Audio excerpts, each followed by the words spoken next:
अर्जुन देव ने जड़ता से गति को कम करते हुए कुछ कदम आगे बढ़ाए। उसने चकमा देना बंद कर दिया और हवा में ब्लैक फ्लेम सॉवरेन स्नेक को देखने के लिए अपना सिर उठाया। जब ब्लैक फ्लेम सॉवरेन स्नेक ने देखा कि अर्जुन देव अब अपने जीवन के लिए नहीं चल रहे हैं, तो वो हिंसक रूप से नीचे गिर गया। उसका विशाल शरीर सीधे नीचे उतर रहा था। 9 रोमिंग ड्रैगन परिवर्तन।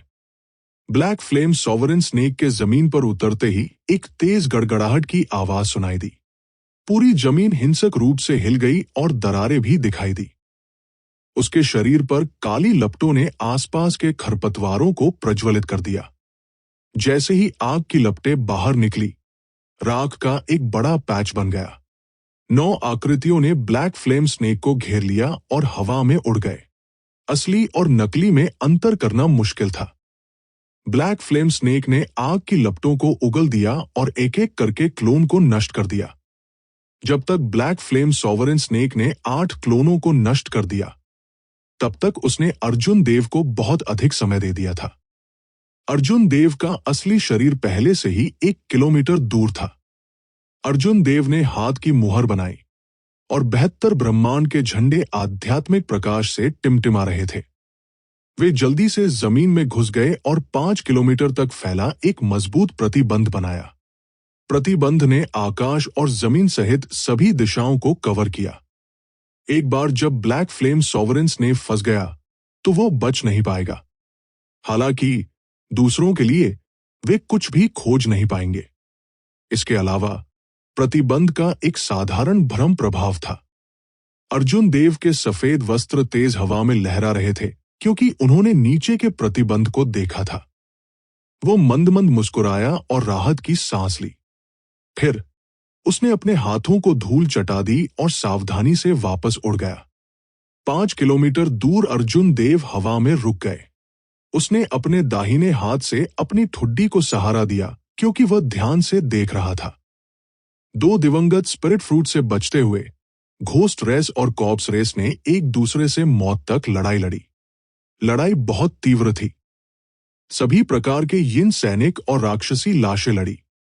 एक ठंडी हवा चली और काली क्यूई फैल गई। जैसे ही धूल उड़ती गई, लड़ाई की आवाजें अंतहीन रूप से सुनाई देती थी। दृश्य अराजक था। युद्ध के मैदान में हरी राक्षसी लपटों से ढकी 3 राक्षसी लाशें अर्जुन देव का ध्यान आकर्षित करती थी। ये 3 राक्षसी लाशें अन्य राक्षसी लाशों से स्पष्ट रूप से भिन्न थी। सबसे पहले वे लगभग 3 मीटर लंबे थे, अन्य राक्षसी लाशों की तुलना में बहुत लंबे थे। फिर उनके शरीर पर हरी राक्षसी लौ थी। अर्जुन देव ने इस बारे में सोचा। जितना अधिक उसने इसे देखा, उतना ही ये पौराणिक येलो स्प्रिंग्स अंडरवर्ल्ड फ्लेम जैसा दिखता था। इन जिम्मेदार लपटों में yellow springs underworld flame lunar true flame के बाद दूसरे स्थान पर थी। ये स्कारलेट ब्लड फ्रॉस्ट फ्लेम के समान स्तर पर था। स्कारलेट ब्लड फ्रॉस्ट फ्लेम की तरह यह भी एक शीर्ष श्रेणी की दुष्ट लौ थी। इसका विशेष प्रभाव आत्मा को जलाना था, जो यिन सैनिकों के लिए एक मजबूत काउंटर था। हालांकि ये 3 राक्षसी लाशें, जो यिन सैनिकों की दास्ता होनी चाहिए थी, एक कठिन प्रतिद्वंदी से मिली। उस सफेद आकृति ने अपने हाथ में एक लंबी दरांती पकड़ रखी थी। यह लगभग 10 मीटर लंबा था, जो जलती हुई राक्षसी लाशों से बहुत लंबा था। सफेद आकृति ने 3 के खिलाफ एक लड़ाई लड़ी। हालांकि यह स्पष्ट रूप से उनके लिए एक मैच नहीं था, लेकिन यह 3 राक्षसी लाशों को विलंबित करने में कामयाब रहा, जिससे उन्हें यिन सैनिकों को कहीं और स्वीप करने से रोका जा सके। अभिमा, जो अमर आत्मा की अंगूठी में थी, ने अपनी जीभ क्लिक की और आह भरी। लड़ाई वास्तव में तीव्र है। अप्रत्याशित रूप से कॉर्प्स रेस की अंडरवर्ल्ड फायर डेमोनिक कॉर्प्स और घोस्ट रेस की सोल रीपर यिन सोल्जर दोनों को लाया जाता है। अंडरवर्ल्ड फायर डेमोनिक कॉर्प्स और सोल रीपर यिन सोल्जर। अर्जुन देव को इन दोनों जातियों की मार्शल तकनीक समझ में नहीं आई। हालांकि वो उनकी आभा से बता सकता था कि उनसे निपटना आसान नहीं था। इससे अर्जुन देव के कुछ विचारों को बल मिला। वह देखता रहा। किंग चैंग और अन्य सभी के अपने विरोधी थे और वे बच नहीं सकते थे। युद्ध का मैदान गतिरोध में प्रवेश कर गया। दोनों पक्षों ने मूल रूप से सोचा था कि वे लड़ाई को जल्दी से समाप्त कर सकते हैं। उन्होंने उम्मीद नहीं की थी कि ये इतना मुश्किल होगा। यदि कोई स्थिति को ध्यान से देखता है तो उसे पता चलेगा कि लाश दौड़ में इसका फायदा था। ऐसा इसलिए था क्योंकि दूसरे पक्ष में एक अतिरिक्त व्यक्ति था, सोमेश। सोमेश का वर्तमान प्रतिद्वंद्वी एक काला व्यक्ति था जिसके पास दरांती भी थी। अभिमा के अनुसार यह भी एक परिष्कृत यिन सैनिक था जिसे सोल रीपर यिन सोल्जर कहा जाता था। काले वस्त्र पहने सोल रीपर सोमेश के खिलाफ पूरी तरह से नुकसान में था। सोमेश के भौतिक शरीर ने जिस ऊर्जा के साथ विस्फोट किया उसमें चरम यांग की आभा थी, जिसने यिन सैनिकों को महत्वपूर्ण नुकसान पहुंचाया। सोमेश के घूंसे काली आकृति पर लगे जिससे जोरदार धमाके हुए। काली आकृति को पीछे धकेल दिया गया और उसके शरीर पर प्रकाश धीरे धीरे मंद हो गया। जब तक ये काले वस्त्र पहने सोल रीपर को हार गया तब तक सोमेश सफेद वस्त्र वाले सोल रीपर से निपटने के लिए स्वतंत्र होगा। उसके बाद सोमेश को कोई कदम उठाने की आवश्यकता नहीं होगी। 3 अंडरवर्ल्ड फायर डेमोनिक लाशें उस जगह के माध्यम से स्वीप करने में सक्षम होंगी। संतुलन में बस थोड़े से बदलाव के साथ दूसरा पक्ष तुरंत उखड़ जाएगा। किंग चैंग, जो वर्तमान में वेई हुआ के साथ लड़ रहा था, की एक चिंतित अभिव्यक्ति थी। कभी कभी वो उस दिशा में नजर डालती थी जो अर्जुन देव ने ली थी। उसके आगमन की प्रत्याशा में पीली रेत ने हवा को भर दिया और घना धुआं मंथन कर रहा था। जब अर्जुन देव ने दोनों पक्षों को पूरी शक्ति से लड़ते देखा तो उन्होंने अपने दिल में आह भरी। ये दूसरे पक्ष की असली ताकत थी। इतनी बड़ी टीम के साथ अर्जुन देव का सामना किसी भी टीम से हो, वो उनके लिए एक मैच नहीं होगा। अगर वह उनके साथ व्यक्तिगत रूप से काम करता तो वह शुरू से ही समान स्तर पर नहीं होता। उसके बाद अगर दूसरा पक्ष वापस काटना चाहता है तो बातचीत के लिए कोई जगह नहीं होगी। अर्जुन देव को इस तरह का सहयोग कभी पसंद नहीं आया था। वह यह भी नहीं मानते थे कि ऐसी स्थिति में निष्पक्षता होगी जहां किसी की ताकत बराबर नहीं होगी। पहल अभी भी उनके हाथ में होनी चाहिए, भले ही ये थोड़ा जोखिम भरा हो। ये इसके लायक था। अर्जुन देव ने उस स्थान पर गहराई से नजर डाली जहां दिवंगत आत्मा फल था। फिर उसकी आकृति चमक उठी और वह जमीन पर गिर गया। अर्जुन देव ने कठपुतली सांप को बाहर निकाला और उसके पेट में प्रवेश किया। फिर उसने कठपुतली सांप को गहरे भूमिगत जाने के लिए नियंत्रित किया। बिना किसी को देखे दिवंगत आत्मा खूल के ठीक नीचे पहुंच गया। आमतौर पर एक विशेष पत्थर की झिल्ली में लिपटे एक स्पिरिट वेन की उत्पत्ति दिवंगत आत्मा के खूल के ठीक नीचे होगी। अर्जुन देव ने अपनी आध्यात्मिक भावना को भेजा और ध्यान से खोज की। स्पिरिट वेन की उत्पत्ति को लपेटने से पहले उसने ज्यादा समय नहीं बिताया।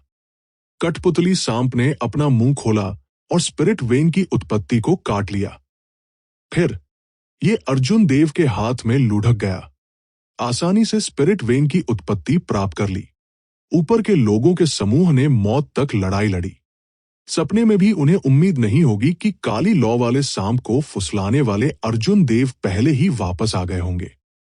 इसके अलावा वो बिना अधिक प्रयास के पीक स्पिरिट वेन की उत्पत्ति प्राप्त करने में कामयाब रहे। अर्जुन देव ने कभी विश्वास नहीं किया था कि किंग चैंग आत्मा नस की उत्पत्ति प्राप्त करने के बाद उसे जाने देगा। यह सिर्फ स्पिरिट वेन की उत्पत्ति के कारण नहीं था। अर्जुन देव के पास जो मृत्यु सिंहासन था वो किंग चैंग के लिए बिना किसी कारण के एक कदम उठाने के लिए पर्याप्त था। अर्जुन देव की आंखों में एक रोशनी चमक उठी। वह जाने की जल्दी में नहीं था। इसके बजाय उसने कठपुतली सांप को एक सीधी रेखा में उठने के लिए नियंत्रित किया। ऊपर, ऊपर, ऊपर, ऊपर, ऊपर। बैंड। जमीन पर 3 दिवंगत स्पिरिट फूल अचानक फट गए। मिट्टी के अनगिनत टुकड़े हर जगह उड़ गए क्योंकि 3 दिवंगत स्पिरिट फ्लावर हवा में उड़ गए। काले कठपुतली सांप ने अपना मुंह खोला और नीचे काटा। फिर इसने 3 दिवंगत स्पिरिट फ्लावर्स को इतनी गति से निगल लिया कि कोई भी रोक नहीं सकता था। इस रहस्यमय घटना ने अराजक लड़ाई के महत्वपूर्ण क्षण में घोस्ट रेस और कॉर्प्स रेस काश्तकारों को चौंका दिया। वे मदद नहीं कर सकते थे, लेकिन वे जो कर रहे थे उसे रोक सकते थे। अरे नहीं! अगले ही पल दोनों जातियों के काश्तकारों ने प्रतिक्रिया व्यक्त की और गुस्से में कोसने लगे। उनके शरीर में मृत्यु ऊर्जा इकट्ठी हो गई और एक तेज हवा चली। कठपुतली सांप पर सभी प्रकार की भयानक मार्शल तकनीकों की बारिश हुई। क्या आप अभी भी दिवंगत आत्मा फल चाहते हैं? यदि आप इसे चाहते हैं तो रुके। अर्जुन देव ने कठपुतली सांप से अपनी आवाज प्रसारित करने के लिए ड्रैगन टोन आर्ट का उपयोग किया। इस सरल वाक्य ने तुरंत सभी की हरकतों को रोक दिया। सभी की चकित निगाहों से पहले अर्जुन देव कठपुतली सांप के मुंह से 3 दिवंगत आत्मा के खून लिए बाहर चला गया। जैसे ही अर्जुन देव ने स्तब्ध भीड़ को देखा, वो धीरे से मुस्कुराया। शो अभी शुरू ही हो रहा था। 3 दिवंगत स्पिरिट खूलों में से अर्जुन देव ने दिवंगत स्पिरिट फ्रूट्स में से 2 को उठाया और उनके साथ अपने हाथ में खेला। निराकार मौत क्यों खेल गई। अर्जुन देव ने कुछ असहज महसूस करते हुए थोड़ा भौहें चढ़ा दी। इसका मुख्य कारण उसकी मानसिक स्थिति थी। अपनी सुरक्षात्मक सर्वोत्कृष्टता के साथ यह मृत्यु क्यूई अर्जुन देव को कोई महत्वपूर्ण नुकसान नहीं पहुंचा सकता था। जब किंग चेंग, शिजान, बाइसु और अन्य लोगों ने अर्जुन देव को अचानक लौटते देखा तो वे पहले तो खुश हुए, फिर उनके हाव भाव बदल गए। कुछ गड़बड़ थी। कश्यप वर्मा, वेई हुआ और लाश जाति के अन्य लोगों के भाव भी अनिश्चित हो गए। उन्हें नहीं पता था कि अर्जुन देव क्या करने की कोशिश कर रहे हैं। अर्जुन देव, आप क्या करने की कोशिश कर रहे हैं? दिवंगत स्पिरिट फ्रूट्स आपके लिए बेकार है ना? क्या आपको लगता है कि आप इन 2 दिवंगत स्पिरिट फ्रूट्स के लिए घोस्ट रेस और कॉर्प्स रेस दोनों को अपमानित करने के बाद दौड़ सकते हैं? कश्यप वर्मा ने उदास भाव से ठंडे स्वर में पूछा। कठपुतली सांप के ऊपर खड़े होकर अर्जुन देव ने मुस्कुराते हुए कहा, हाँ, इससे कोई फर्क नहीं पड़ता कि यह मेरे लिए उपयोगी है या नहीं। यह तब तक ठीक है जब तक यह आपके लिए उपयोगी है। घोस्ट रेस की महिला किंग चेंग ने भी अपने बर्फ सफेद आत्मा को झकझोरने वाले चेहरे पर कुछ गुस्सा दिखाया। उन्हें उम्मीद नहीं थी कि अर्जुन देव इतने बोल होंगे। अर्जुन देव ने न केवल पीक स्पिरिट वैंग की उत्पत्ति प्राप्त की, बल्कि उन्होंने कॉर्प्स रेस, घोस्ट रेस और घोस्ट रेस के कई विशेषज्ञों के सामने दिवंगत स्पिरिट फ्रूट्स को भी छीन लिया। उसे पता होना चाहिए था कि यह आदमी इतना दयालु नहीं होगा कि ब्लैक फ्लेम सॉवरेन स्नेक को लुभाने के लिए। वो स्पष्ट रूप से चाहता था कि स्थिति का फायदा उठाते हुए 2 दौड़ें लड़े, या यूं कहें कि शुरू से ही अर्जुन देव को किंग चेंग के वादे पर विश्वास नहीं था और उन्होंने बहुत पहले ही अपना मन बना लिया था। किंग चेंग ने ठंडे स्वर में कहा, यंग मास्टर अर्जुन, अप्रत्याशित रूप से आप भी ऐसे व्यक्ति हैं जो अपनी बात से पीछे हट जाते हैं। अर्जुन देव मंद मंद मुस्कुराए और किंग चेंग से कहा, मिस किंग चेंग, आप अच्छी तरह से जानती हैं कि आप इन black and white soul reaper से निपटने के लिए किसके पास है। एक सीधा व्यक्ति आक्षेपों का सहारा नहीं लेता है। इतना आडंबर करने की जरूरत नहीं है। मैं, अर्जुन देव, कभी नहीं कहा कि मैं एक सज्जन व्यक्ति हूं। अगर मैं वास्तव में इन लोगों से निपटने में आपकी मदद करता हूं, तो क्या आप मुझे जाने देंगे? मैं 3 साल का बच्चा नहीं हूं। सही हो या गलत, ज्यादा कुछ कहने की जरूरत नहीं है। अभी मैं हर चीज के नियंत्रण में हूं। आप इसे स्वीकार करें या न करें, दिवंगत आत्मा फल जो आपको तेजी से आगे बढ़ने में मदद कर सकता है, अब मेरे हाथों में है। अर्जुन देव, 2 जातियों के 100 से अधिक मार्शल ऋषि और अनगिनत राक्षसी लाशें और यिन सैनिक थे। यदि वे सभी एक साथ हमला करते हैं तो एक सुपीरियर ग्रेड मार्शल सेज भी बहुत बेलगाम होने की हिम्मत नहीं करेगा। एक हल्की हवा चली और अर्जुन देव के सफेद वस्त्र और बाल फड़फड़ाने लगे। जैसे ही वो कठपुतली सांप के सिर पर खड़ा हुआ, उसने बिना किसी डर के विशेषज्ञों के समूह को देखा। उसकी अभिव्यक्ति बिल्कुल भी नहीं बदली। उन्होंने कहा, वो इतनी बकवास क्यों बोल रहे हैं? एक साथ हमला करो और उसकी जान ले लो। क्या वो वास्तव में सोचता है कि वह सिर्फ इसलिए अविश्वसनीय है क्योंकि वो किंग सम्राट का वंशज है? कोई गुस्से में दहाड़ने लगा। बाकी लोगों ने चहक उठाया। राक्षसी लाशें दहाड़ने लगी और यिन सैनिक चिल्लाने लगे। उस पल में हवाएं और बादल बदल गए और धूल का एक बादल उठ गया। कौन एक कदम आगे बढ़ाने की हिम्मत करता है? अर्जुन देव ने शांति से, बिना किसी जल्दबाजी के कहा। उसके हाथ में बिजली की लहर दौड़ गई, जैसे कि वो 2 दिवंगत स्पिरिट फ्रूट्स को नष्ट करने जा रहा हो। रुके, हिलना मत। कश्यप वर्मा और किंग चेंग दोनों ने अपने अधीनस्थों को रोकते हुए उन्हें फटकार लगाई। दिवंगत स्पिरिट फ्लावर्स को बाहर मिलना मुश्किल था। वे केवल अंडरवर्ल्ड नदी में मौजूद थे, जो एक भूमिगत निषिद्ध भूमि थी। यहां तक कि सम्राट रुद्र ने भी उस स्थान में प्रवेश करने की हिम्मत नहीं की। दिवंगत स्पिरिट फ्रूट का मूल्य पहले से ही बहुत अधिक था।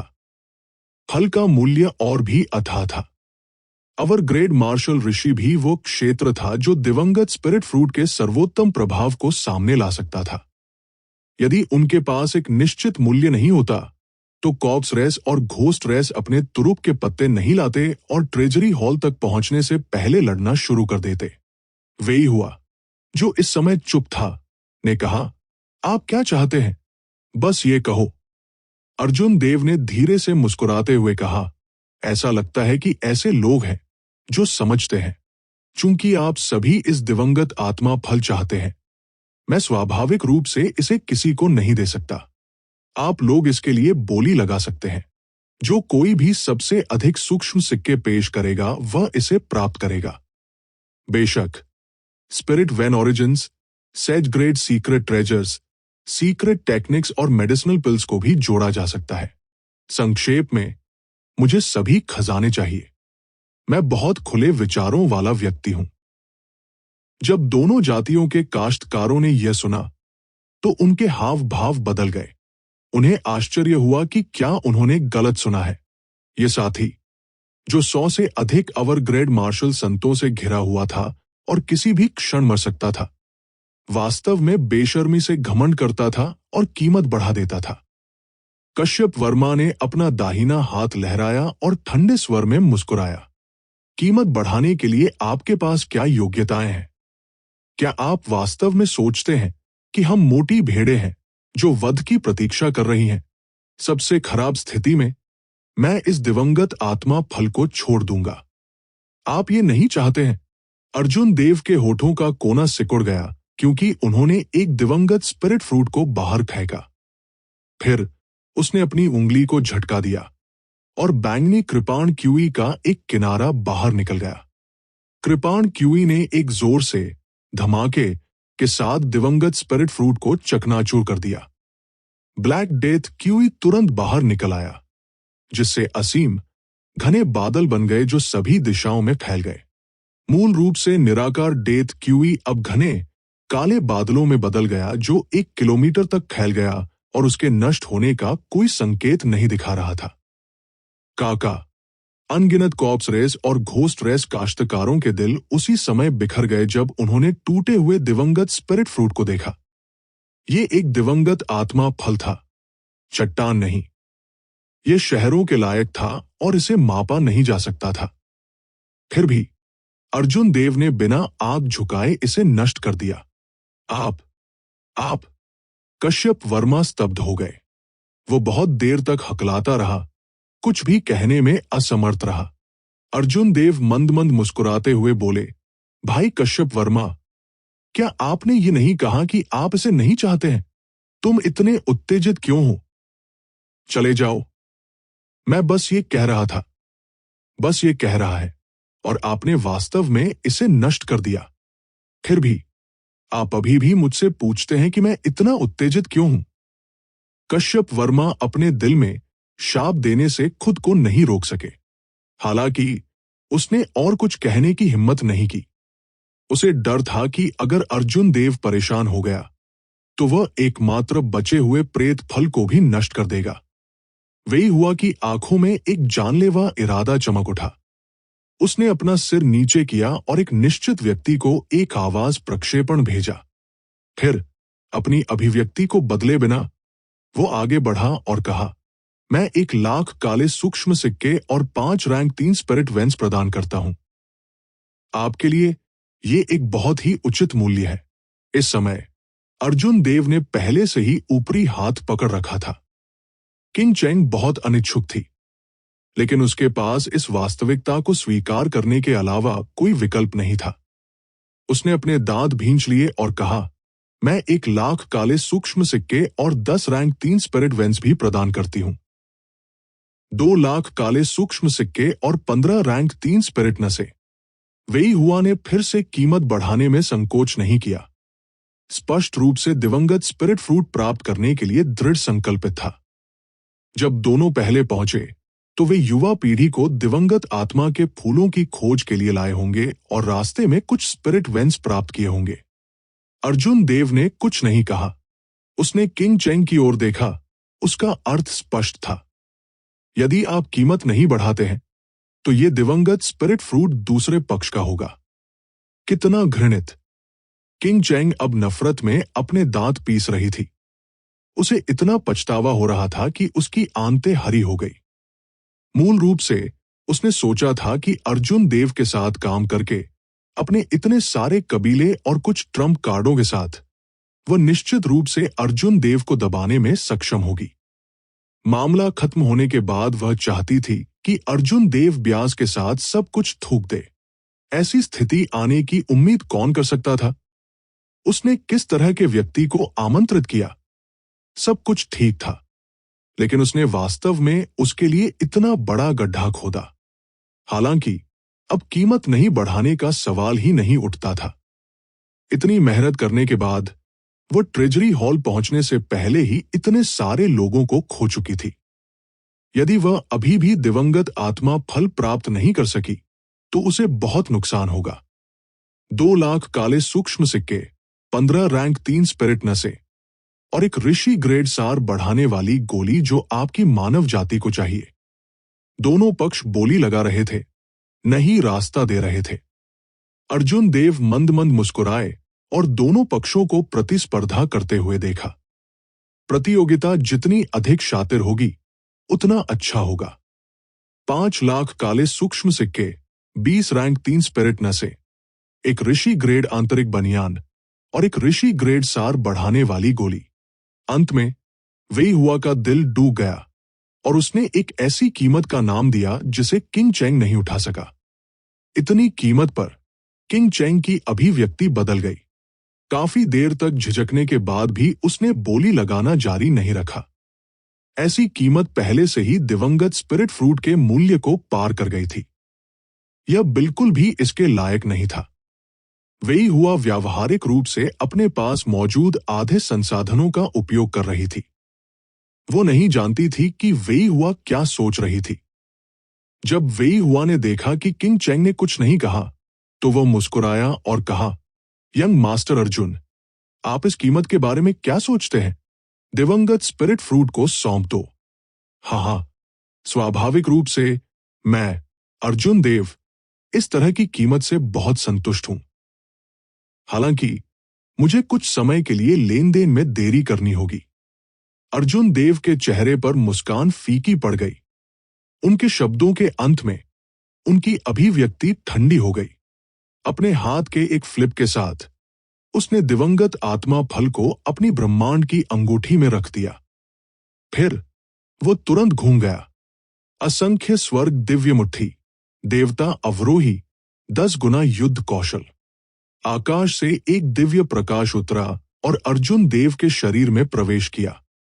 उसकी आभा असीम रूप से बढ़ गई और उसकी मुट्ठी पर देदीप्यमान प्रकाश सूरज की तरह चमकदार था। बैंड! जब अर्जुन देव ने मुक्का मारा तो उनकी मुट्ठी तुरंत सोमेश की फुल पावर स्ट्राइक से टकरा गई। इस सोमेश ने उस पल का फायदा उठाया जब दोनों पक्षों ने अर्जुन देव के पीछे छिपने के लिए कीमत बढ़ा दी। जब वेई हुआ ने अंतिम कीमत की घोषणा की तो सोमेश ने सोचा कि अर्जुन देव आराम करेंगे, इसलिए उन्होंने तुरंत एक चिंगारी को उड़ने में लगने वाले समय में एक चुपके से हमला किया।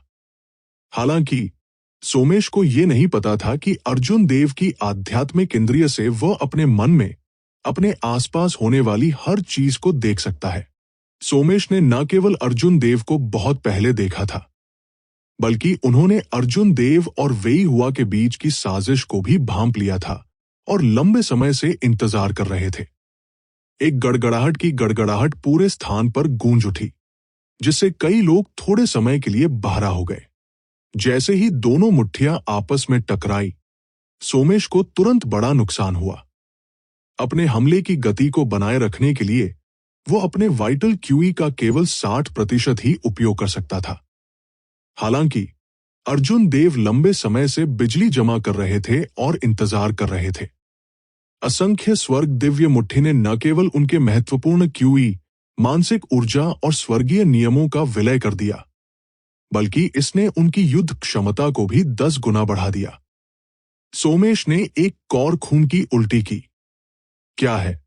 क्या का? उसके दाहिने हाथ की हड्डियां चकनाचूर हो गई। यह हाथ निश्चित रूप से कुछ समय के लिए अपंग हो जाएगा। सोमेश का शरीर तीर की तरह वापस उड़ गया और जमीन में गिर गया, जिससे एक बड़ा गड्ढा बन गया और धूल का एक बादल उठ गया। 10 गुना युद्ध कौशल के चले जाने के साथ अर्जुन देव की असीम आभा भी गायब हो गई। उसके सफेद वस्त्र लहरा रहे थे। एक विशेष तीक्ष्णता के अलावा उसके बारे में कुछ खास नहीं था। अर्जुन देव ने बिना किसी को देखे अपनी थोड़ी पीड़ादायक बाह घुमाई। वो अपने दिल में चौंक गया। शुद्ध भौतिक शरीर वाला एक कृषक वास्तव में भयानक था। भले ही सोमेश ने अपनी ताकत का केवल 7% ही इस्तेमाल किया हो, लेकिन यह पहले से ही काफी भयावह था। अगर यह कोई और व्यक्ति यहां खड़ा होता तो उस व्यक्ति को निश्चित रूप से मांस की पैटी में तोड़ दिया जाता। हालांकि सोमेश अर्जुन देव से मिले, जो एक अच्छी तरह से तैयार अर्जुन देव थे। सोमेश केवल खुद को बदकिस्मत होने के लिए दोषी ठहरा सकता था। अर्जुन देव ने जमीन से धक्का दिया और अपने आसपास के हैरान लोगों को नजरअंदाज कर दिया। उसने कठपुतली सांप को दूर रख दिया और हवा में कलाबाजी की। 2 जातियों के घेरे से बाहर छलांग लगाई और जमीन पर मजबूती से उतरा। बाहर आओ और व्यापार करो, अर्जुन देव ने शांति से कहा। वेई हुआ ने सोमेश की ओर देखा, जो एक गहरे गड्ढे में गिर गया और खेदजनक स्थिति में खड़ा हो गया। उसके होंठ अनैच्छिक रूप से हिल गए क्योंकि वह चुपचाप बाहर उड़ गया। दोनों ने एक दूसरे का सामना किया और उन वस्तुओं को अपनी आंखों के सामने रख दिया जिन्हें वे व्यापार करना चाहते थे। फिर उन्होंने अपने हाथ बढ़ाए और धक्का दिया। उनमें से प्रत्येक ने अपने स्वयं के स्थानिक छल्ले को नियंत्रित किया और एक बूढ़े बैल की गति से उन्हें दूसरे की ओर धकेल दिया। दोनों जातियों के किसान उनके पीछे एक पंक्ति में खड़े थे। उन्होंने अपनी आंखों में हत्या क्यूई को बिल्कुल भी नहीं छिपाया, स्पष्ट रूप से कोशिश करने के लिए उत्सुक थे। 2 स्थानिक छल्ले एक दूसरे के पीछे ब्रश करते हैं और दोनों पक्षों ने तुरंत एक दूसरे के स्थानिक छल्ले को खींच लिया। उसे मार डालो, वेई हुआ ने भींचे हुए दांतों के माध्यम से कहा। उसने अपनी स्थानिक अंगूठी में दिवंगत स्पिरिट फ्रूट को देखने की जहमत भी नहीं उठाई, क्योंकि वह अपनी सबसे तेज गति से पीछे हट गया। घोस्ट रेस और कॉप्स रेस काश्तकारों को वेई हुआ को कुछ भी कहने की आवश्यकता नहीं थी। वे पहले से ही गुस्से से भरे हुए थे। जैसे ही वेई हुआ पीछे हटी, अर्जुन देव पर हमलों की बारिश हो गई। ताईजी यिन्यांग फ्लेम डायग्राम। अर्जुन देव, जो बहुत पहले से इसके लिए तैयार थे, धीरे से जमीन से धक्का दिया और पीछे की ओर चले गए। उसकी आंखों में एक रोशनी चमक उठी। पर्पल थंडर ट्रू फायर और लूनर ट्रू फ्लेम ने एक दूसरे का पीछा किया, जिससे एक शानदार लौ आरेख बन गया। 8 ट्रिग्राम, 4 डिवीजन और यिन्यांग सभी हमलों को रोकते हुए अपनी खुद की दुनिया में संघनित हो गए। बूम! बस एक पल में ताईजी यिन्यांग फ्लेम आरेख एक सुनहरी रोशनी में बदल गया और गायब हो गया। हालांकि अर्जुन देव के लिए यह छोटा सा पल काफी था। रोमिंग ड्रैगन के 9 परिवर्तन। छोटे सिक्के परिवर्तन, अर्जुन देव चिल्लाया और उसका शरीर 9 भागों में विभाजित हो गया। फिर 9 आंकड़े फिर से बदल गए, 81 अंकों में बदल गए। अर्जुन देव के नियंत्रण में प्रत्येक आकृति तेजी से घूमती थी, हवा के झोंकों को लात मारती थी और आगे बढ़ते हुए 100 मीटर लंबे बवंडर का निर्माण करती थी। तुरंत रेत और चट्टानें सामने उड़ गई। जब कोई चारों ओर देखता है तो 81 बवंडर अनगिनत पत्तियों और धूल को आगे बढ़ाते हुए ले जाते हैं। छिपे हुए अर्जुन देव को पहचानना और भी कठिन हो गया। उसके बाद स्वाभाविक रूप से वेई हुआ, कश्यप वर्मा, किंग चैंग और अन्य लोग अर्जुन को इतनी आसानी से जाने नहीं देंगे। 100 अवर श्रेणी के मार्शल संतों ने अनगिनत राक्षसी लाशों और यिन सैनिकों का पीछा किया। Band, band, band, band, band.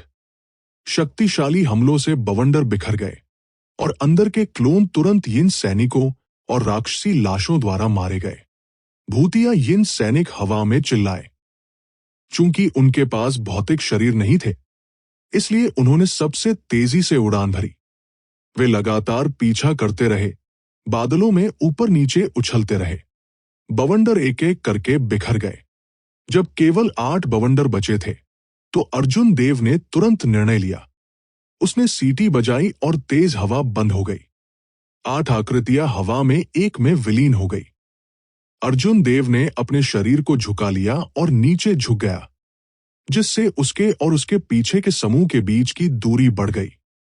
जब वेई हुआ और अन्य लोगों ने देखा कि अर्जुन देव के सभी क्लोन नष्ट हो गए हैं, तो उनके चेहरे पर खुशी चमक उठी। फिर उन्होंने फिर से अपनी गति बढ़ा दी। समूह ने धीरे धीरे दूरी को बंद कर दिया। जैसे ही वे अर्जुन देव को पकड़ने वाले थे, अर्जुन देव ने अचानक अपना हाथ बढ़ाया। जमीन से प्रकाश की 72 किरणें चमकी। जब प्रकाश की किरणें विलीन हुई तो अर्जुन देव के हाथ में ब्रह्मांड बैनर प्रकट हुआ। फिर वो धीरे से मुस्कुराया और उसके पैरों के नीचे से बिजली की रोशनी फूट पड़ी। उसकी गति अचानक दोगुनी हो गई। जब ब्लैक फ्लेम सॉवरेन स्नेक, जो लंबे समय से बंद था, को पता चला कि प्रतिबंध गायब हो गया है, तो वह तुरंत हवा में उड़ गया और काली लपटें उगल दी। दयनीय चीखें गूंज उठीं। अर्जुन देव का पीछा करने वाली 2 जातियों के साधक तुरंत बदकिस्मत हो गए, जो ब्लैक फ्लेम सॉवरेन स्नेक के क्रोध का लक्ष्य बन गए। ब्लैक फ्लेम सॉवरेन स्नेक के शरीर में तीर अभी भी बने हुए थे, जिससे उससे लगातार खून बह रहा था। इसके अलावा ये इतने लंबे समय से बंद था। इसके क्रोध और क्रोध की कल्पना करना आसान था। ब्लैक फ्लेम सॉवरेन स्नेक, जल्दी से पीछे हटें, जल्दी से पीछे हटो, कश्यप वर्मा चिल्लाया। कॉर्प्स रेस समूह को एक साथ इकट्ठा करने और पीछे हटने की कोशिश कर रहा था। हालांकि स्थिति अराजक थी। ब्लैक फ्लेम सॉवरेन स्नेक ने क्रूरता से आगे बढ़ाया। जैसे ही उसने अपना मुंह खोला, उसने आग की लपटें निकाल दी, जिससे क्रूर समूह पूरी तरह से बाधित हो गया। सौभाग्य से यह ऋषि मार्ग स्मारक की आंतरिक दुनिया थी। अगर एक मर जाता है तो केवल एक को बाहर भेजा जाएगा, नहीं तो बहुत नुकसान होगा। जब किंग चैंग ने उस सफेद आकृति को दूर से शांति से जाते देखा तो उसकी आंखें ठंडी हो गई। उसने अपना हाथ बढ़ाया और इशारा किया। एक सफेद पालकी ले जाने वाली 8 आत्माएं दिखाई दी। किंग चैंग ने जमीन से धक्का दिया और पालकी में उड़ गया। जी, चैन और आत्मा, बाई, आत्मा, आत्मा, शिजान, लाश, जी, भूत आत्माएं, बाई और स्टार, रेस, जी। किंग चैंग ने निर्देश दिया। 8 भूतों ने सफेद पालकी उठाई और तेजी से आगे बढ़ गए। शिजान और बाई सुने अवाक होकर आह भरी। जब से किंग चैंग ने अपनी शुरुआत की, वो कभी भी इस तरह असफल नहीं हुई थी। उसके खिलाफ कई बार साजिश रची गई थी। सबसे पहले रास्ते में विभिन्न स्पिरिट वेन की उत्पत्ति को लूट लिया गया। फिर अर्जुन देव ने उन्हें लाश की दौड़ से लड़ने के लिए इस्तेमाल किया। अंत में स्थिति और भी खराब हो गई। जब अर्जुन देव पीछे हटे तो उन्होंने सीधे ब्लैक फ्लेम सॉवरेन स्नेक को छोड़ दिया। समूह ने तुरंत अपने आधे से अधिक सदस्यों को खो दिया। जब वे ट्रेजरी हॉल में जाते थे तो वे प्रतिस्पर्धा नहीं कर पाते थे। इससे भी महत्वपूर्ण बात यह है कि इतने प्रयास करने और 2 सोल रीपर्स को साथ लाने के बाद वे अभी भी दिवंगत आत्मा फल प्राप्त नहीं कर सके जो उन्होंने सोचा था कि वे प्राप्त करेंगे। सब कुछ विफल हो गया था। उसके गर्व को देखते हुए वो निश्चित रूप से इसे स्वीकार नहीं कर पाएगी। अर्जुन देव द्वारा यूनिवर्स बैनर को हटा दिया और ब्लैक फ्लेम सॉवरेन स्नेक को जारी करने के बाद वो और अधिक आराम से चले गए। एक निडर ब्लैक फ्लेम सॉवरेन स्नेक से निपटना आसान नहीं था। यह पहले से ही बहुत अच्छा होगा यदि दोनों दौड़न गंदगी को साफ कर सके। यहां तक कि अगर वे अर्जुन देव का पीछा करने के लिए कुछ प्रयास छोड़ सकते हैं तो बहुत सारे लोग नहीं होंगे। अगर कुछ ही लोग होते तो उनसे डरने की कोई जरूरत नहीं होती। इस बार अर्जुन देव की फसल बहुत फलदायी कही जा सकती है। अभी उनके पास 7 मिलियन सूक्ष्म सिक्के और 6 लाख काले सूक्ष्म सिक्के थे। कुल मिलाकर उनके पास 13 मिलियन सूक्ष्म सिक्के थे। इतनी संपत्ति के साथ वो किसी भी कुलीन कबीले के वंशज या संप्रदाय के उत्तराधिकारी से कमजोर नहीं था। वही हुआ कि सेज ग्रेड इनर बनियान ज्यादा नहीं थी। हालांकि ये कुछ नहीं से बेहतर था। ये रक्षा की एक अतिरिक्त परत थी। जहां तक अमर आत्मा की अंगूठी में लूनर कैसिया ट्री और ड्रैगन मा फ्रूट्स का सवाल है, इतनी सारी स्पिरिट वेंस उन्हें परिपक्व होने में मदद कर रही है। अभिमा खुशी से मुस्कुराई और खुद को व्यस्त कर लिया। अर्जुन देव के ऋषि मार्ग स्मारक छोड़ने के बाद वह चंद्र कैसिया वृक्ष को खिलता हुआ देखेंगे। 5 ड्रैगन मा फ्रूट भी 800 साल से अधिक पुराने होंगे। स्पिरिट वेन की उत्पत्ति को इतने सारे खर्च करने के बाद ये सब इसके लायक था। अचानक अर्जुन देव के कदम थम गए। उसने ऊपर देखा और देखा कि एक मंद रोशनी अचानक उसके सामने मंडरा रही है। जब प्रकाश बंद हुआ तो अर्जुन देव ने आंख तरेर कर ध्यान से देखा। एक सफेद पालकी लिए 8 भटकती आत्माएं चुपचाप उसके सामने तैर रही थी। यंग मास्टर अर्जुन, अच्छा कदम। किंग चेंग ने वास्तव में आपको कम करके आका। जैसा कि पूर्वजों ने कहा, नुकसान सहना एक आशीर्वाद है। किंग चेंग आज के नुकसान को जीवन भर याद रखेंगे। किंग चेंग की ठंडी आवाज पालकी से आई। इसमें बहुत दुख या खुशी नहीं थी। ये बेहद शांत लग रहा था। अर्जुन देव ने इस सफेद पालकी को सावधानी से आकार दिया। उसे लंबे समय से लग रहा था कि ये पालकी असाधारण है। अब ऐसा लग रहा था कि इसमें कम से कम कुछ असाधारण गति थी। हालांकि उन्हें नहीं पता था कि इसका कोई अन्य कार्य है या नहीं। जब अर्जुन देव ने किंग चेंग की बातें सुनी तो उन्होंने कोई प्रतिक्रिया नहीं दी। उनकी अभिव्यक्ति शांत रही क्योंकि उन्होंने कहा, मिस किंग चेंग बहुत गंभीर है। दरअसल आपके और मेरे बीच अगर हम मृत्यु सिंहासन की उपेक्षा करते हैं तो हमारे बीच कोई अनसुलझा संघर्ष नहीं है। कोई आश्चर्य नहीं कि आप इतने सावधान हैं। ये पता चला है कि आप बहुत पहले से जानते थे कि आपके सिंहासन का रहस्य उजागर हो गया था। भले ही मैं दिवंगत आत्मा फल प्राप्त नहीं कर सकता, मुझे आज मृत्यु सिंहासन प्राप्त करना है। किंग चेंग ने पालकी में हाथ की सील बनाई और 2 ठंडी हवाएं चली। 10 मीटर लंबा black and white soul reapers ठंडी काली दरांती पकड़े हुए एक झटके में अर्जुन देव के सामने आ गया। Black and white soul reapers अमर युग की किंवदंतियों के अनुसार अंडरवर्ल्ड के 10 महान यिन मास्टर्स में से एक है। उनके कई अवतार हैं। एक साधारण व्यक्ति के मरने से पहले वे पुनर्जन्म के 6 रास्तों से गुजरने के लिए अपनी आत्मा को अंडरवर्ल्ड नदी में खींच लेंगे। स्वाभाविक रूप से black and white soul reapers जो मेरी घोस्ट रेस को परिष्कृत किया गया है, उसकी तुलना पौराणिक सोल रीपर से नहीं की जा सकती है। हालांकि वे अभी भी मेडियल ग्रेड मार्शल ऋषि के रूप में मजबूत है। मैं आपको सलाह देता हूं कि विरोध न करें या भागने के बारे में न सोचें। आपकी गति की तुलना आठ-भूत पालकी से नहीं की जा सकती। किंग चेंग, जो पालकी में था, ने हर शब्द को बेहद ठंडे स्वर में उच्चारण किया। अर्जुन देव ने black and white soul reapers का आकार दिया और मंद मंद मुस्कुराया। क्या अजीब आत्मविश्वास है। क्या तुमने इस बारे में नहीं सोचा है कि मैंने तुम्हारे साथ जाने की हिम्मत क्यों की, जबकि मुझे पता था कि तुम्हारे पास तुरुक के पत्ते हैं। यहां तक कि अगर वो ब्लैक फ्लेम सॉवरेन स्नेक प्रकट नहीं हुआ होता तो भी आप दिवंगत आत्मा फल और मृत्यु सिंहासन प्राप्त करने में सक्षम नहीं होते। ऐसा इसलिए है क्योंकि अगर मुझे भरोसा नहीं है तो मैं कभी भी खतरनाक स्थिति में प्रवेश करने की पहल नहीं करूंगा। अर्जुन देव ने अपना हाथ खोला और उनकी हथेली में एक प्राचीन दीपक दिखाई दिया। फिर उसने अपनी जीभ की नोक को थोड़ा सा काटा और दीपक की बाती में बड़ी मात्रा में मानसिक ऊर्जा युक्त रस रक्त का एक कौर भेजा। टिमटिमाती लौ जल उठी और प्राचीन दीपक धीरे धीरे हवा में बह गया। प्राचीन दीपक के पीछे प्रकाश के छल्ले दिखाई दिए। प्राचीन दीपक पर रहस्यमय शिलालेखों ने जड़हरी रोशनी दी। प्रकाश में एक भ्रामक आकृति तेजी से स्पष्ट हो गई। अमर दाओ जीवन का सम्मान करता है, लोगों को असीम रूप से बचाता है। एक बार जब मैं शास्त्रों का पाठ करता हूं तो सभी महान ऋषि मेरी प्रशंसा करते हैं। 2 बार मैं शास्त्रों का पाठ करता हूं और मुरझाई हुई हड्डियां जीवित हो उठती हैं।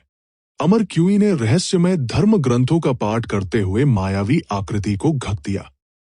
शास्त्रों में पुनर्जन्म का भूत दाव, सभी जीवित चीजों को पीड़ा से बचाने की शक्ति थी। प्रकाश के गुच्छे black and white soul reapers के शरीर से जल्दी से दूर चले गए। उनके शरीर पर प्रकाश धीरे धीरे कमजोर हो गया। व्यक्ति शुद्धिकरण पवित्र शास्त्र, किंग चेंग ने पालकी से हड़बड़ाते हुए कहा। फिर उसने जल्दी से हाथ की सील बनाई और black and white soul reapers को वापस बुलाया। कुछ ही समय में black and white soul reapers ने अपनी ताकत का 50 से 60% खो दिया था। एक झटके के साथ सफेद पालकी सीधे आसमान से गिर गई। पालकी पलट गई और झुक गई।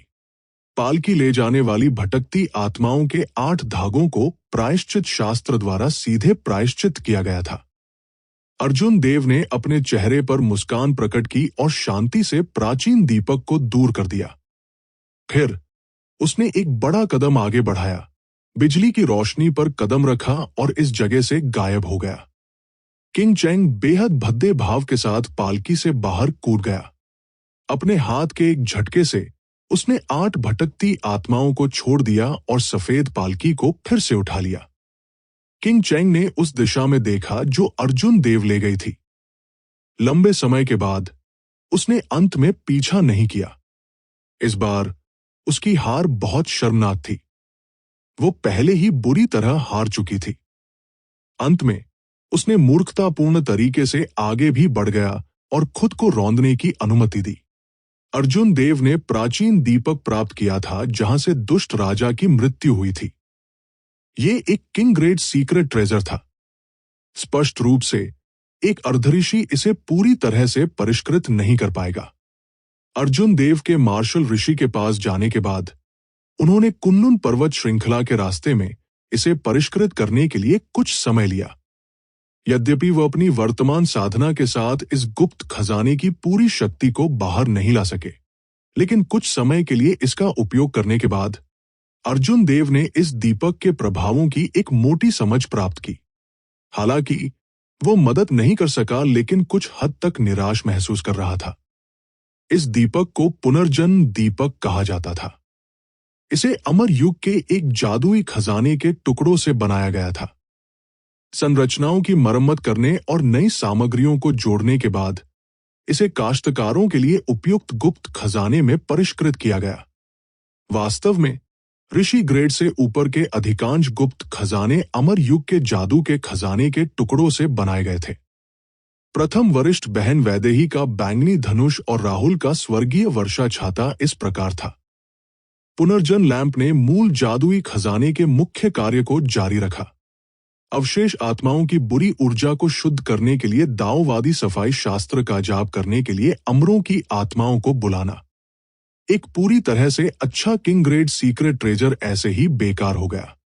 घोस्ट रेस पर कुछ निरोधक प्रभाव डालने के अलावा ये अन्य जातियों के काश्तकारों के लिए बहुत उपयोगी नहीं था। ये कुछ दुर्भाग्यपूर्ण था कि ये एक किंग ग्रेड सीक्रेट ट्रेजर था। कुनलुन क्षेत्र में किसी भी किंग ग्रेड गुप्त खजाने को नीलामी में आसमान छूती कीमत मिलेगी। केवल सम्राट ग्रेड गुप्त खजाने किंग ग्रेड गुप्त खजाने की तुलना में अधिक मजबूत थे। हालांकि सम्राट ग्रेड गुप्त खजाने का उपयोग आमतौर पर विभिन्न संप्रभु संप्रदायों और कुलों द्वारा अपने मुख्यालय की रक्षा के लिए किया जाता था। वे उन्हें आसानी से बाहर नहीं निकालते थे। सम्राट रुद्र की साधना के बिना कोई भी सम्राट ग्रेड गुप्त खजाने की शक्ति को बाहर नहीं ला पाएगा। अर्जुन देव की साधना के लोगों के लिए किंग ग्रेड सीक्रेट ट्रेजर सबसे उपयुक्त गुप्त खजाने थे। हालांकि शायद इसे पूरी तरह से परिष्कृत करने के बाद पुनर्जन्म लैंप के कुछ अन्य उपयोग हो सकते हैं।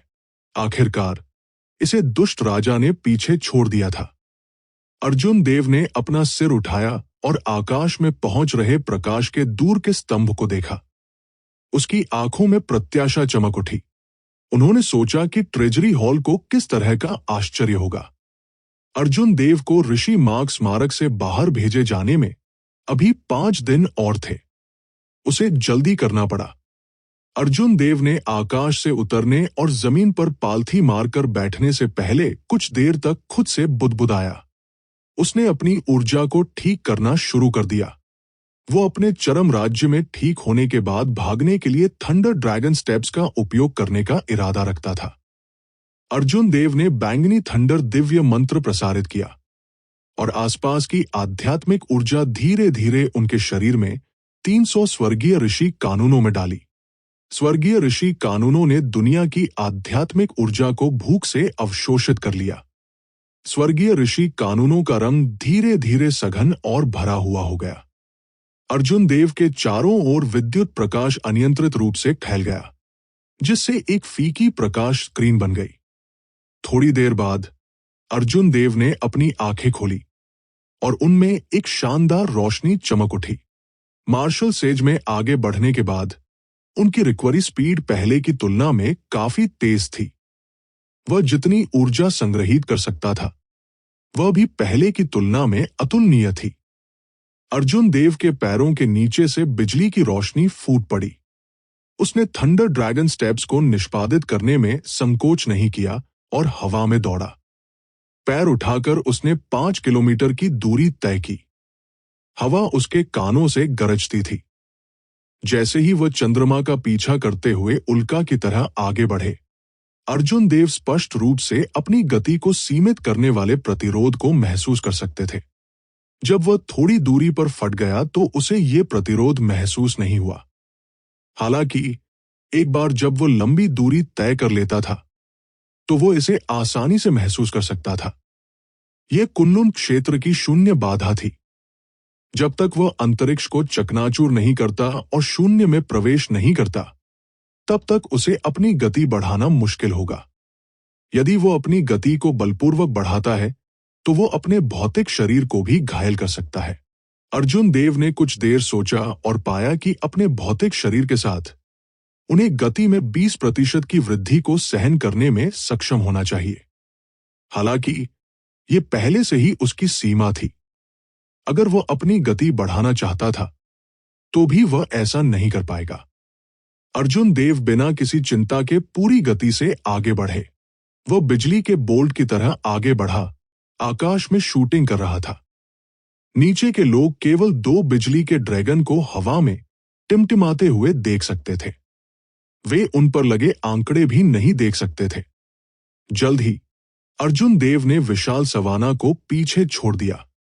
दूरी में प्रकाश का स्तंभ तेजी से स्पष्ट होता गया। अर्जुन देव की चमकीली आंखों में खुशी का भाव दिखाई दिया। इस दर पर उसे सूर्यास्त से पहले ट्रेजरी हॉल तक पहुंचने में सक्षम होना चाहिए। अचानक आकाश में दौड़ते हुए अर्जुन देव रुक गए। लड़ाई की आवाजों ने उसका ध्यान आकर्षित किया। इतनी लंबी दूरी तय करने के बाद अर्जुन देव ने एक से बढ़कर एक लड़ाई देखी। हालांकि वो नहीं रुके। नीचे की लड़ाई उनका ध्यान आकर्षित कर सकती थी, क्योंकि दोनों पक्षों के नायक महत्वहीन व्यक्ति नहीं थे। प्रकाश के 3 देवता रेस कीपर्स ने 10 विषम देवता रेस काश्तकारों का नेतृत्व किया। जो मयूर राजा के वंशज ओजस के नेतृत्व में फीएनरेस टीम के साथ तीव्रता से टकराते थे। ओजस का पक्ष खराब स्थिति में लग रहा था।